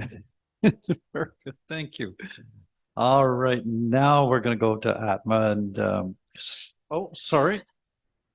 Am I messing up again? Kathlleen is in there. Oh my God. Oh, God. You get me confused, Derek. Yeah, I haven't been drinking. I swear. Okay. Kathleen Vance is going to come to us first. My apology again there. At least we're getting, the right side of the water, and we're getting closer to that much. Okay. All right. What do you got here tonight? Dora headed down the dark, lonely street. She wasn't used to being out this late. She would normally be at work until well past dawn. That's when it hit her. She needed to say it aloud, even if only to herself. I'm on strike. I'm 17 years old, and I'm all alone in the world, and I'm on strike. As though that weren't enough for Dora to face, she suddenly became aware of a shadow following her down the street, and it was coming closer. It was only then that she remembered the strange man on the telephone line earlier in the evening that she had overheard asking, "Can you get me a gun?" And she remembered that part of the reason she had been listening in was that she had recognized where the call was coming from. It was coming from down the street from the boarding house. Don't run, she told herself. The shadow can easily outrun you. Besides, if you run, he'll know you're scared. Dora quickened her pace. Her eyes darted everywhere, searching in her mind and all around her for a way out, when suddenly she spotted someone in the shadows bounding towards her. Caught in the middle, with one menace behind her and another in front of her, she didn't know what to do. At the last second, she recognized Lenny. What's he doing out at this hour? Dora asked herself. Then she looked at the scrawny kid leaping toward her. He's looking for food, and he's moving to keep warm. That kid is always cold and hungry. Hello, Lenny, Dora called out to him as loudly as she could. What are you doing out at this time of night? Oh, never you mind. Just walk me back to the boarding house, and I'll make sure you get a nice breakfast. What do you say? Are you coming? No need to ask me twice, Lenny yelled as he leaped along beside her. The two continued down the sidewalk, and the shadow receded until it was no more. In truth, Dora wasn't only thinking of her need for Lenny's protection when she invited him to come along. Dora also dreaded facing the boarding house breakfast table with her news. I expected no better from those who eat the flesh of animals, sad Sal's pa exclaimed when he heard of the vile way the telephone company had treated poor Dora, one of his best boarders. They live off the cruel and wasteful slaughter of animals, using our land for hunting grounds and cattle grazing, rather than the cultivation of fruit, nuts, and vegetables. They are tigers preying on their workers when they should be living like the orang and the chimpanzee. With that, Sal's pa banged his fist on the table so hard that Ann and Mars, who were seated on either side of Lenny, grabbed onto the poor kid to keep him from bouncing right out of his chair. Aunt Flossie leaned over to Ann and whispered, as much as her shrieking aloud for such a thing, "To a hammer, everything is a nail." Worried, Ann poked about in her corn mush, looking for nails. Sitting on the other side of Aunt Flossie, Billy yelled, "Snails? Are there snails in the mush?" Before her pa could respond, Sal quickly answered Billy, using 50-cent Fred's words. "No snails. We only eat foods of the herbicaceous and farinaceous description here." That's right. In a nutshell, we live the simple life. And that's why you needn't worry, dear, Sal's ma added as she left her seat to pat Dora on the shoulder. You will win your strike against the telephone company. Right as rain, it's a jungle out there, as Upton Sinclair said, but we're the elephants. We'll win. Sal's pa always had the last word at breakfast. Everyone else around the table concentrated on chewing their food so thoroughly that it became liquid. Aunt Flossie nudged Billy, Ann, and Mars and pointed to the sampler that Sal's ma had stitched, framed, and since the founding of the vegetarian boarding house, had kept hung on the dining room wall. Good cheer promotes good digestion. Ann had already cheered up because she was thinking that when it came to winning strikes, kids could be as much help as a whole herd of elephants. Awesome. Thank you, Kathleen. And so is this going to be a collection of connected short stories, or is this going to evolve into kind of a novel?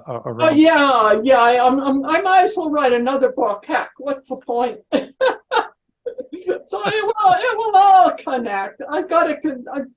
I'm in love with the vegetarian boarding house. Beautiful. Love it. Thank you so much. All right, Atma, we're really here this time. My apologies. That's fine, like no problem. Thank you for being so understanding. Yeah. And I take it you're going to share some more of your poetry with us tonight? Yes, I brought two short poems. The first one is inspired by my experience of growing up in Belgium in the 60s with parents who were children during the Second World War. And the city where I lived in Antwerp was heavily bombed, first by the Allies to liberate it, and then afterwards by the Germans to destroy it. So my parents really were quite traumatized. And so, yeah, this is what And then when the war in Ukraine started and I saw all those children, I really had to think about my parents, and I started writing more about the war and post-war. So this poem was first published by the Arts University Bournemouth International Poetry Prize Anthology. It's called At the Beginning of the War, My Mother Buried Her Laughter. Streamers hang motionless in the kitchen doorway. Just outside their brightness, flies buzz. Inside, my mother peels potatoes. Her silence cuts my skin. She drops the discards on a newspaper, spread out on the table. My mother is a Greek sculpture. Only her hands move.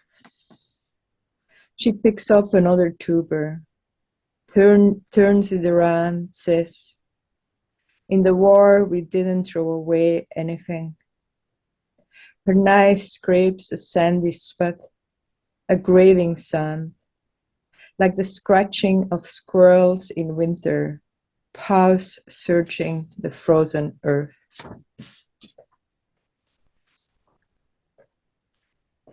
Beautiful. And the next poem is also a mother-daughter poem, and it was inspired when my daughter was doing 2 semesters in Brisbane in Australia, and I realized that she was like at the other side of the earth. They call it down under, but I also kind of had this metaphorical idea that she was under the earth. And so this poem is called Persephone. Persephone. I cradle the phone as I listen to my daughter. She's down under, whisked away from me. Outside adore its acorns. Last spring, 2 speckled fawns followed her on wobbly legs. I left the grass uncut, a bed safe from wolf and coyote. With words, my daughter paints a buck jellyfish, its pulsing, translucent body afloat under the waves. Pale, poison tentacles reach for her soft belly. I want my daughter home, safe. I only say, I love you. The door moves on.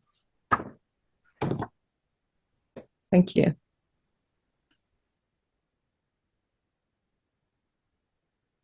Thank you, and beautifully read poetry, Atma. You got the gift for giving us a line one at a time and allowing it to really sink in, so we really feel your language. It's beautiful. And happy to say we've got Atma lined up for a feature reader next April, I think is what you were saying, Karl? Yeah, so a little ways off, but we'll be patient. And hopefully you can keep joining us every month in the meantime and whetting our appetites like that. That was wonderful. Thank you so much. All right, we're going to come back to live at Char's Landing here now, and we've got Shauna waiting in the wings. She's hung up her apron from filling in for Sheila last month, and she's going to share some of her work with us here. And we're glad to have Sheila back from the Galapagos, safe and sound, feeding us and keeping our glasses full here at Char's Landing. Yeah. We're waiting for the travel writing she's going to do about it, but anyway. Yeah. Good evening, Shauna. Evening. How are you? Good. How's everyone? We're good. We're good. We're all warmed up and ready for what you're going to share Awesome. with us. Yes. I was kind of debating which poem to read, and I feel like I'm going to just switch it a little bit last minute, probably because we've touched a little bit tonight in some of the poetry on feeling your extremes, I guess. How do you sort of manage feeling the extremes, and a little bit around that. And Dean, in his awesome, amazing song, talked a bit about the dysfunctional path inspiring that. So I thought I'd switch it up because I've felt my own extremes. I've been down that path. I felt the tumultuous and the dysfunctional, and it leads to the best art, in my opinion. So yeah, so I thought I'd read this one. It's a message for whoever might want to hear it, and it's called Where Greatness is Born. Have you hit your extremes lately? Congratulations. This means you have the courage to feel, keep being real, and feeling it all. This is your compass. Listen to the call. There is both a saint and a beast within us all. For it is in our extremes where greatness is born, both the softness of the petal and the sharpness of the thorn. Not under suppression, conformity, or scorn, but under the freedom to be, all of which we are. Oh, how delicate, yet how fierce is a star.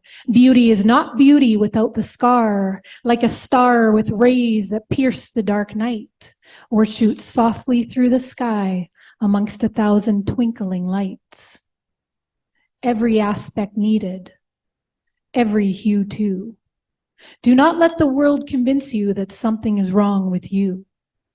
You are a work of art, a masterpiece you are. So, my friend, open up your arms and welcome the tumultuous in you. This is the artist's paint and the builder's glue. The beast brings peace and joy when embraced, yet creates an inner hell when what appears in the mirror is not welcomed and faced. Look at your face and exclaim, I love you, I love you, I love you all. Stand tall, even if feeling kicked to the ground after losing it all. The beast will rebuild with his fangs and his unsightly face, one brick at a time through forgiveness and grace. For great love is found in his storm and his mess. Your shadow will walk with you through the valley of death. Confess, but never give away. Create your art, have your say, and always, always do it your way. Thank you. Excellent advice. And I love that line, there is no beauty without the scar. And it just made me think of that Yeats poem about Crazy Jane talking to the bishop about nothing's whole that isn't first rent, and all of that's in there. So lovely. Thank you, Shauna. I love your spoken word. Thank you. Thank you. All right. And now we're going to go back to Zoom land and over to Maple Ridge. And Herb Bryce has been waiting patiently, and always glad to have you with us, Herb, and hear what you're going to share. And we got in the chat, for those who can see it, you can get Herb's books at shortearl.at. We better just leave it in the chat. What are you going to share with us tonight, Herb? 2 poems, and I'll just get on with them. All right. All you had to do. I saw you from afar. I heard your sweet dulcet voice, and I thought, if only I had a chance, the choice. Ah, but you were in a world of your own, lost in your dance. I tried to catch your eye. You never gave me a glance. All you had to do was smile, and I would melt. All you had to do was smile, and I'd be yours, and I would have fallen into your arms, smitten by your charms. All you had to do was smile. Ah, but no. We live in different worlds, like Romeo and Juliet without a balcony. No trellis for me to climb, no matching alchemy, and guards like gargoyles keeping watch. All you had to do was smile, and I would have smoked those guardians down like Shakespeare might have wrote. I was there for the asking, for the while you were basking in the pure glory, midst the pack of admirers, all asking for the grace of your smile. to bless them with the favor of you, with your favor, but you were not ready to commit. You found the flavor of the race unbecoming, not worthy of bending your dignity. Your silence spurned us all, even me, who is the proven winner. I guess I was not worthy to kiss the hem of your skirt, but know that I am not an empty shirt. I come with credentials of honesty and health. My limp is not an impediment to character. I'm not what I look like to you, dirt. I would have served you with all the purity of love. I would have been faithful, strong, and true to you. I could have easily passed your test, conquered any trial. I have been awarded most upstanding male, sans bile. And all you had to do was smile. Heaven awaits, and all you had to do was smile. You didn't know, you didn't need to know, I am a prince. I have all the money in the world, but all I wanted in this world was you. But I guess I'm not what you think you know I am. Well, you didn't need to know. You didn't need to know. You didn't need to know that. Because all you had to do was smile. Just smile. Oh. Filling the air.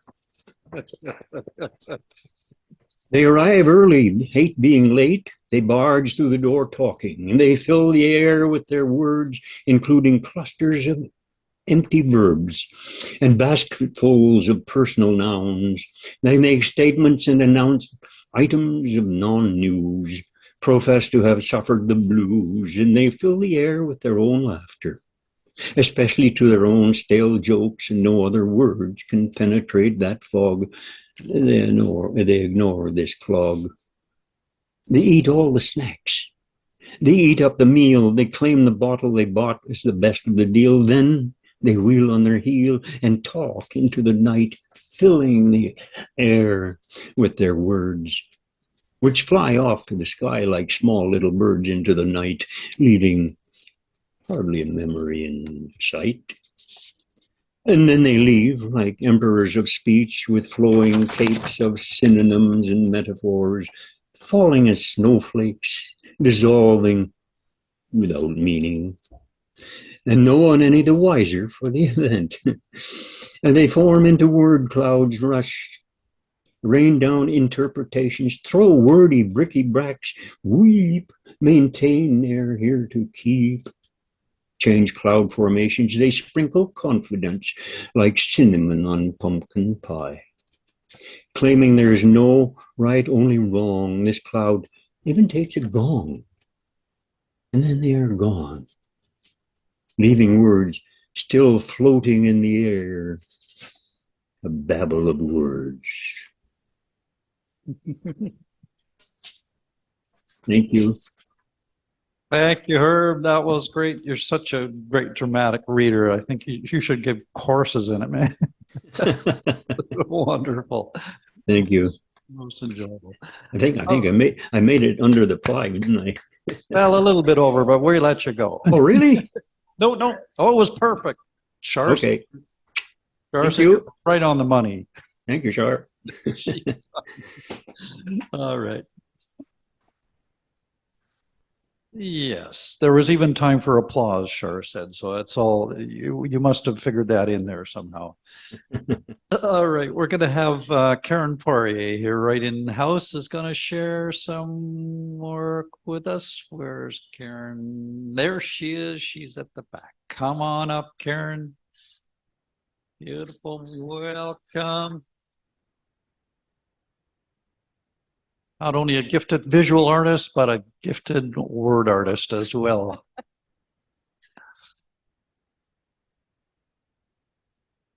Yeah. Hey, Kyle.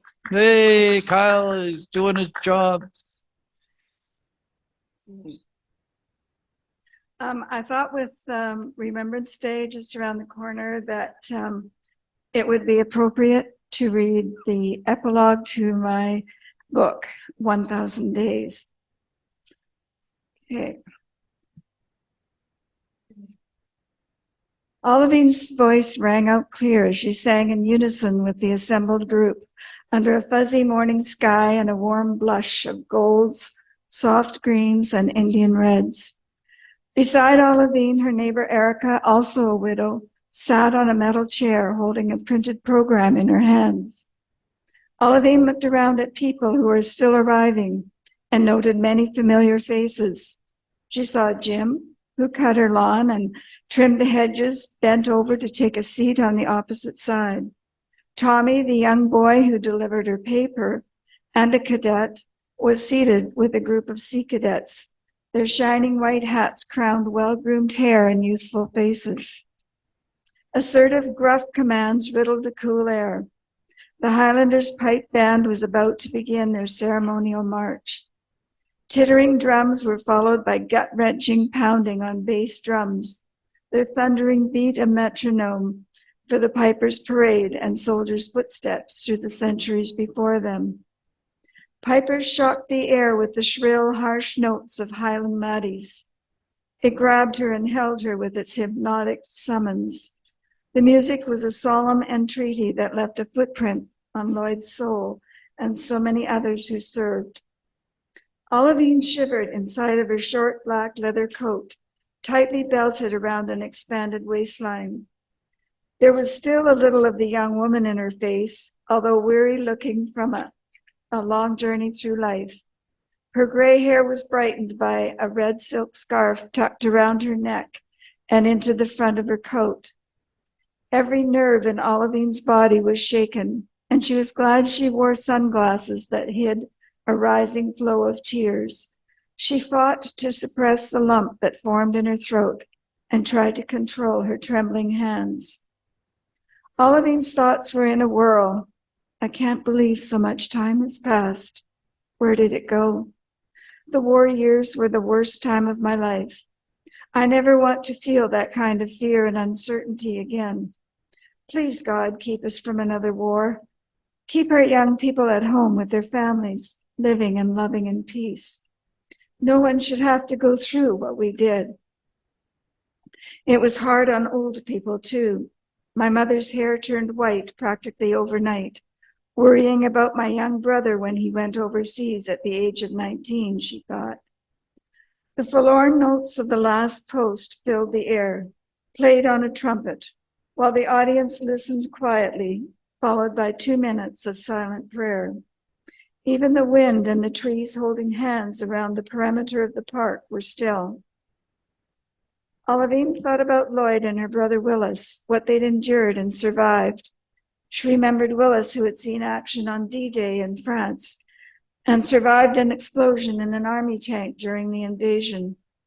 We were so relieved to hear from him after he'd spent several weeks in hospital before being discharged, she thought. And Lloyd, released from a wartime prison, he had found his way home to her. He had a good life, she reflected, until he found himself imprisoned once more. It was a confinement from which there was only one escape. I hope he's in a better place, she thought. For a moment, Olivine closed her eyes. She remembered the suitcase hidden in the back of her closet, still unpacked, with clothing, a scented scarf, and brochures welcoming them to the 50th anniversary of the Dieppe raid in France 5 years ago. Olivine just couldn't bring herself to empty it. She released a sigh and remembered Lloyd bent over the gravestones of his comrades. It was tough to see him so emotional, she thought. He tried to hide it, but there were tears on his cheeks.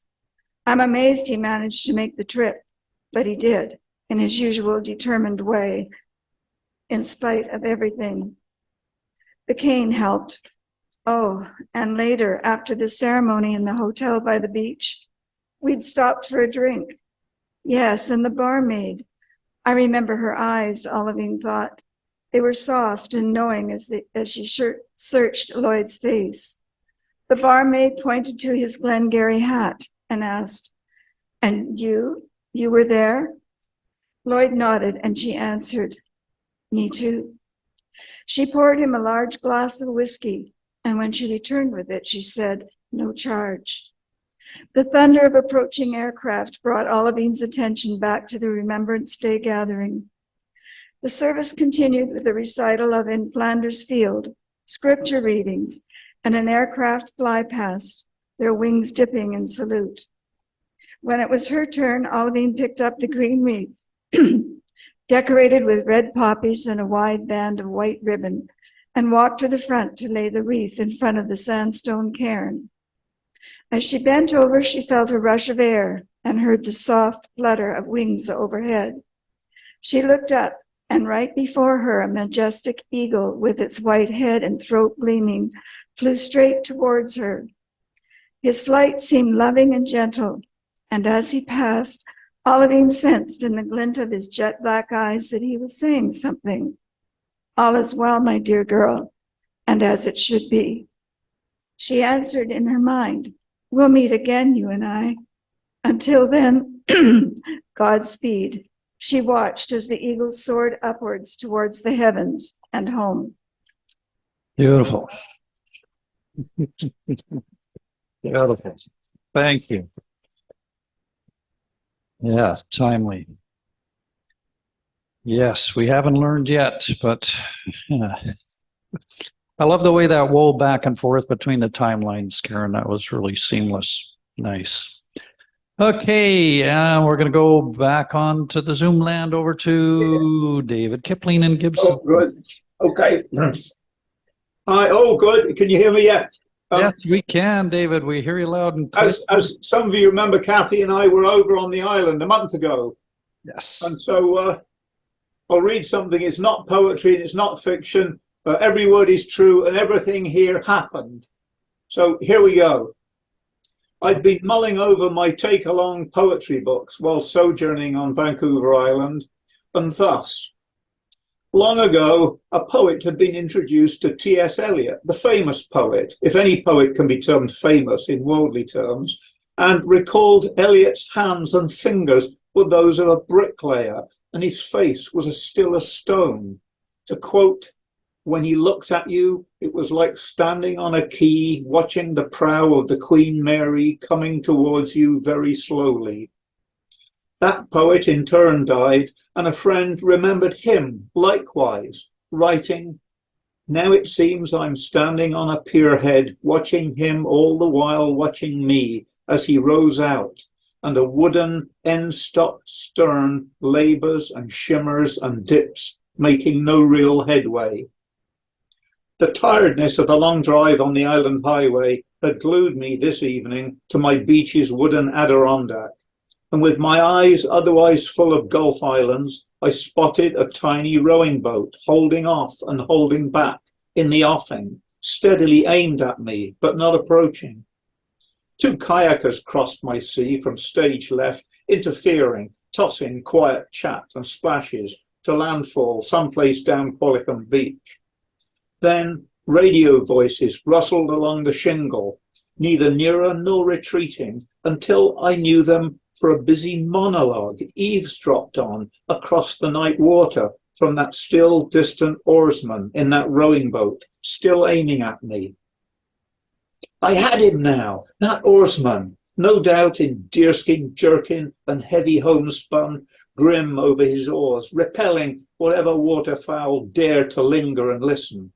A Lasquedi Island hermit, holding back, always at arm's length, on land or water, here flouting every tug of the evening tide. I could only stare in his direction, and surfacing in my memory swam that college day when I had smirked at his hippie insistence that indigenous people would never do military research, and I snappily named one who had done just that in the Manhattan Project.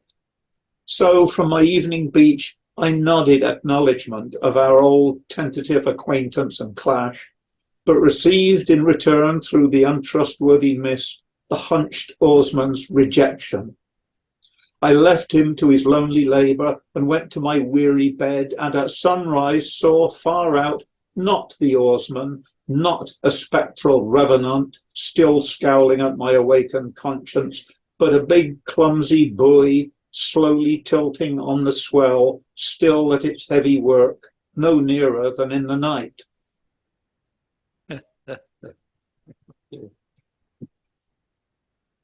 Thank you, David. It appears your trip to the island was not wasted. Not at all. No, it's wonderful.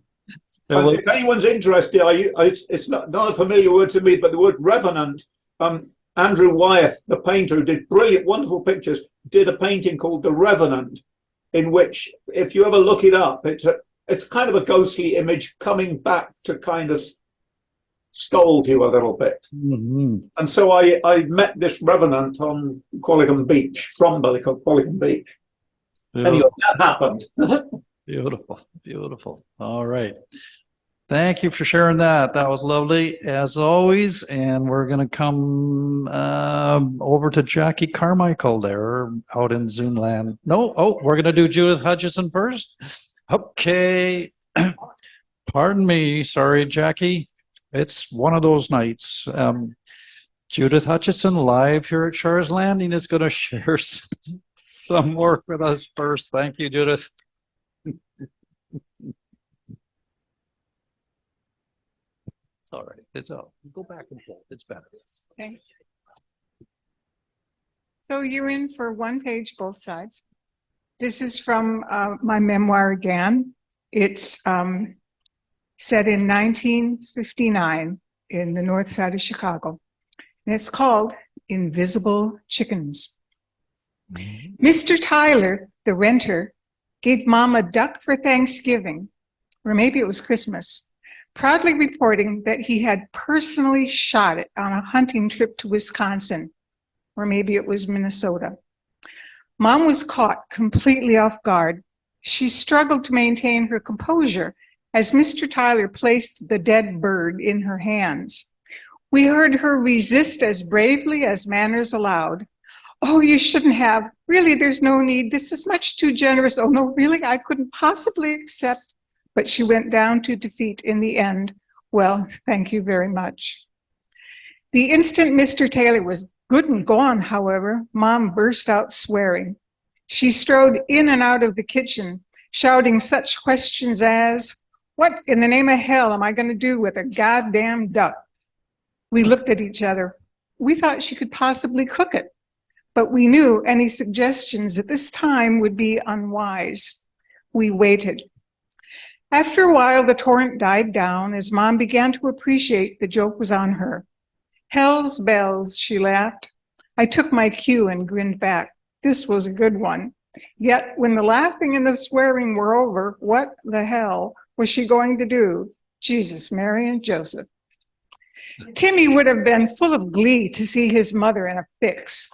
Janie, hearing Mom worry about the possibility of lead shot still embedded somewhere in the bird, would have thought about that and other practical logistics. Jimmy would have been, as I was, sorry for the duck more than anything else. Little David would have been simply mesmerized by the wonder of the apparition itself. Eventually, Mom wore herself out and sat down at the kitchen table. She stared at the goddamn duck. Mr. Tyler had been so thrilled when he presented it to her. Did he expect her to serve him his honorary share? God damn it.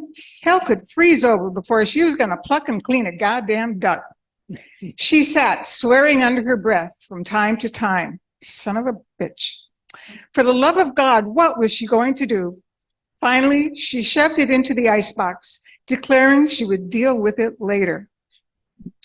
Good thing and just in time, some of our favorite shows were about to start. Before St. Vincent's, we'd never had a television. We still wouldn't have one if not for Dad. During those years at the orphanage, we had grown used to TV every night. Now we took it for granted, flipping it on when we got home from school, watching what we fancied instead of what the nuns put on. I imagine Jimmy wishing, with a wild and useless hope, that Daffy Duck would magically come on. Then he would crank up the volume and she would hear a duck. Too funny. Timmy and Janie, however, in their shared capacity as eldest and in charge, would have clicked away from cartoons. Anyway, whatever we settled into, we could enjoy it in peace. The storm in the kitchen had passed. I cannot tell how Mom finally found her way between the devil and the deep blue duck. Some of the 5 of us don't remember Mr. Tyler's gift at all, and not one of us remembers actually eating any duck, although we may have. Maybe I've invented the feathers and Mom did find the strength to cook it because of that crucial difference. Possibly she foisted it onto someone else in the building, like the Orthodox Jewish family downstairs. In that case, she would have instructed us to say that it was delicious if Mr. Tyler should ever ask. I would have dutifully declared to her that lying is a sin, to which Mom would have replied, God understands. The thing is, our mother never cooked any kind of poultry. We never ate turkey for Thanksgiving or Christmas or Easter. It was always a ham. Not once did she ever bring a chicken home from the grocery store. I never saw a chicken cooked until I was 16 and working for my room and board in someone else's house. As a child, I didn't notice that fowl was missing from my life. There was no comparison to suggest that things should be any different. In adulthood, we discovered many things that had escaped our knowledge as children, such as the historical fact that Timmy absolutely refused to eat any kind of poultry. This information strengthens the theory that Mom must have regifted the goddamn duck, because if she had served it, Timmy would have refused to eat it. And then there would have been a battle royale, which at least one of us would remember. Maybe Mom and Timmy shared some sort of secret sensibility so that she gave him special dispensation, in which case Janie would have said, that's not fair, we have to eat ours. Jimmy would have said, well, then can I have his piece? Tim still refuses to this very day to eat poultry of any kind. He says that he remembers way back when he was a very little boy on the farm, he saw a chicken get slaughtered. He was horrified to see it dancing headless after death. He had a pet chicken, which may have been the very one he saw get the axe. He ran crying to Grandma Carlson, who explained to him that there was no room for sentimentality on a farm. The animals were raised for food. End of story. I guess grown up Tim still carries little Timmy's trauma deep within himself, and that is why he cannot stand the thought of eating chicken. And undoubtedly, his way of maintaining loyal solidarity with the memory of his pet bird. Running over there, Judith. Just about done? Oh, okay. I imagine there must be quite a few invisible chickens being carried around unrecognized in this world of ours. Beautiful. Thanks. Thank you so much.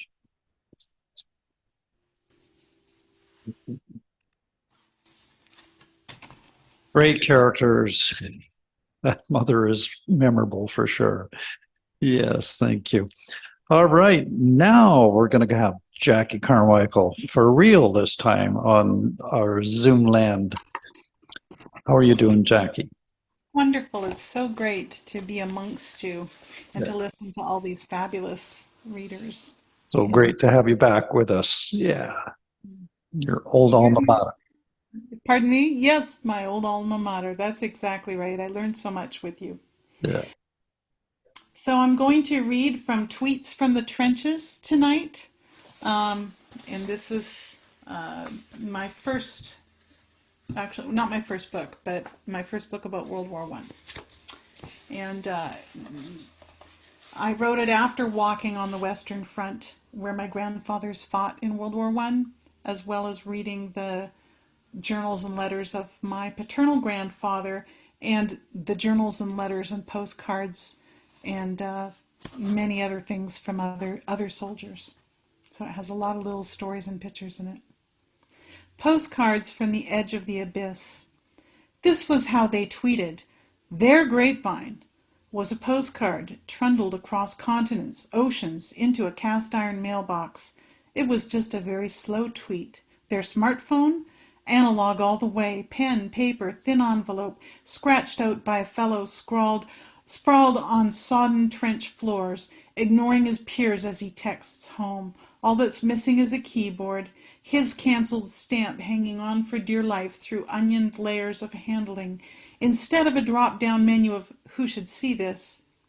Posted, censored, delivered, pressed in a scrapbook, shown over tea, cradled in fingertips at the market. No Facebook post or text, but a journal entry. Their memes? Propaganda posters to influence and persuade. Bad news was not a voicemail, but a telegram, crumpled in distress, abandoned damp on a hall table, or the dreaded sorry to inform you knock on the door. And if he was gone, a photo on the mantle instead of a selfie on Instagram, and no GoFundMe for the widow and his children. Those messages are still out there, sparking and blinking their way to us, swirling in the stratosphere, spent stars emitting light left from explosions eons past, wafting in on full moon nights. We are all of us tagged in those posts. Out there, still hovering, a digital aurora borealis, where old messages go, a parallel universe you walk between gravestones to get to. Terse scribbles from World War I, pale, conducted on copper wire, screens glowing neon, crackling as if farm boys, doughboys, flyboys, nurses, claw newfangled devices of leather, wood, steel, and silk, and holler back, "Can you hear me? You're fading. I have no bars." They warn baby brothers, "Follow me on social media, but don't follow me into the trenches if you follow me." 10 decades later to Twitter followers with time travel texts on steampunk cells, overheating and smoking in the Western Front rain, home folks frantic, intercepting, retweeting Instagram posts sent back. Instead of checking for Wi-Fi, young men scanned for snipers, the ringtone of their generation, a brass band playing When Johnny Comes Marching Home, Hurrah, Hurrah, or the Colonel Bogey March from the depths of dugouts, set it on silent, vibrating when they slip over the top, lest a sniper hear and hone in on their heart. A full century after the Great War, beyond pale gravestones, after visiting hours, ghosts on the former Western Front hold spectral limbs out, snap eerie sci-fi selfies in French and Belgian cemeteries. Click to share, to retweet their tweets to their peeps, their chums, with all the abbreviations and hashtags of the social media generation. No email, no tinny voiced messages on speaker or Bluetooth, no electronic whoosh when you send them.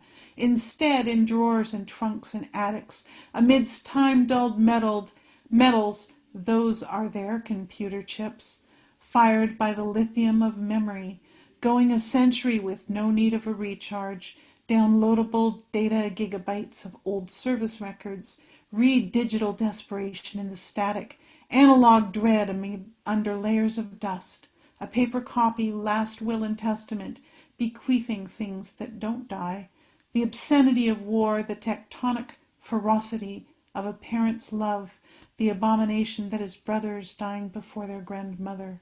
Yes, we are the heirs. Smell the TNT of what was given for country. Nostrils flare at the scent of pool chlorine. Hear the whistle of the shell's arc in the legacy's storied clink of old metals. Feel the panic slip in the mud underfoot. Hashtag that. Wow. Thank you. Wow, Jackie, thank you so much for sharing that. I mean, you know, I know your book pretty intimately, but I gotta say that passage has got to be the most, I think it's the most powerful in it. It's just so strong, beautiful. I feel like that should be read on CBC radio on November the 11th, you know, very, very loudly and clearly. Yeah, beautiful. Thank you so much for sharing, Jackie. Thanks for being with us tonight. I appreciate it. All right, we're coming to the end of the evening. Just, I better check. I've made so many mistakes tonight. Karl, we're really done? Okay, okay. I'm the last one. I don't have anything new to share. I'm going to jump up though and just share one older poem from the front.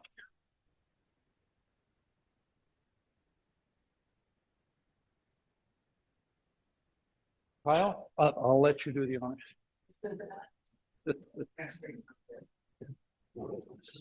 Oh, thank you, man. Okay.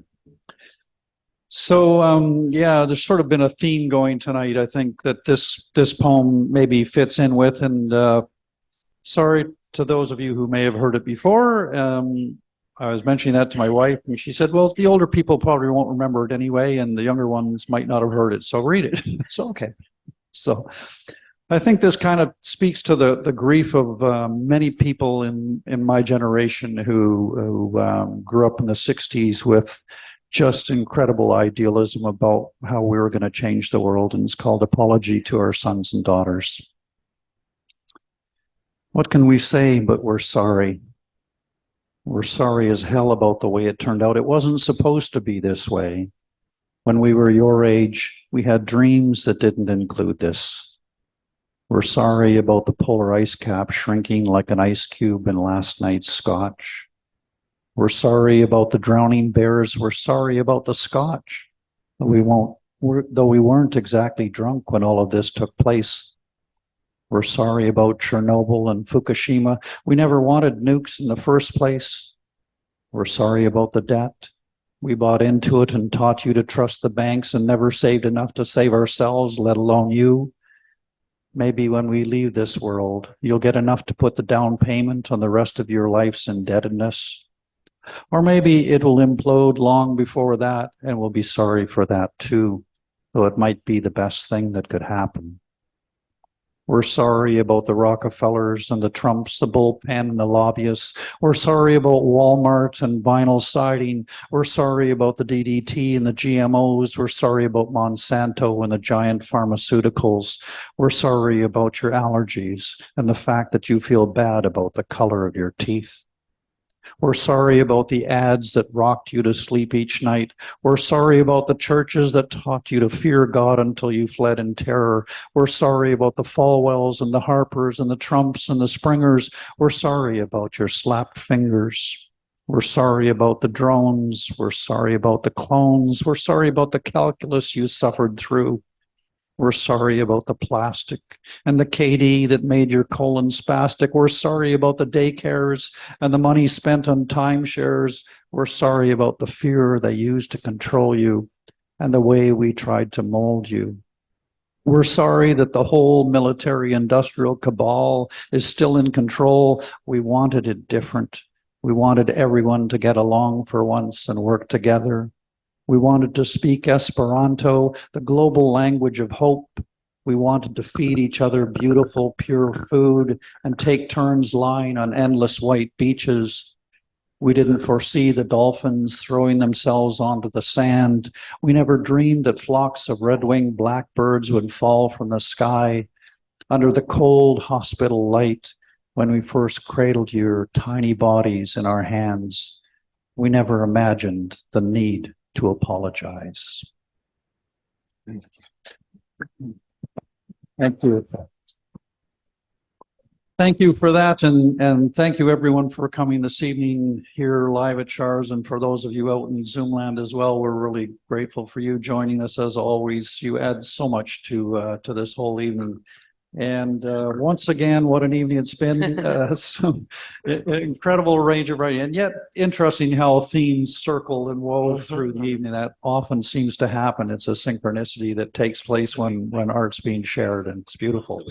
So once again, a big thank you to Char for hosting us, and Thank you, Char. Thanks, Char.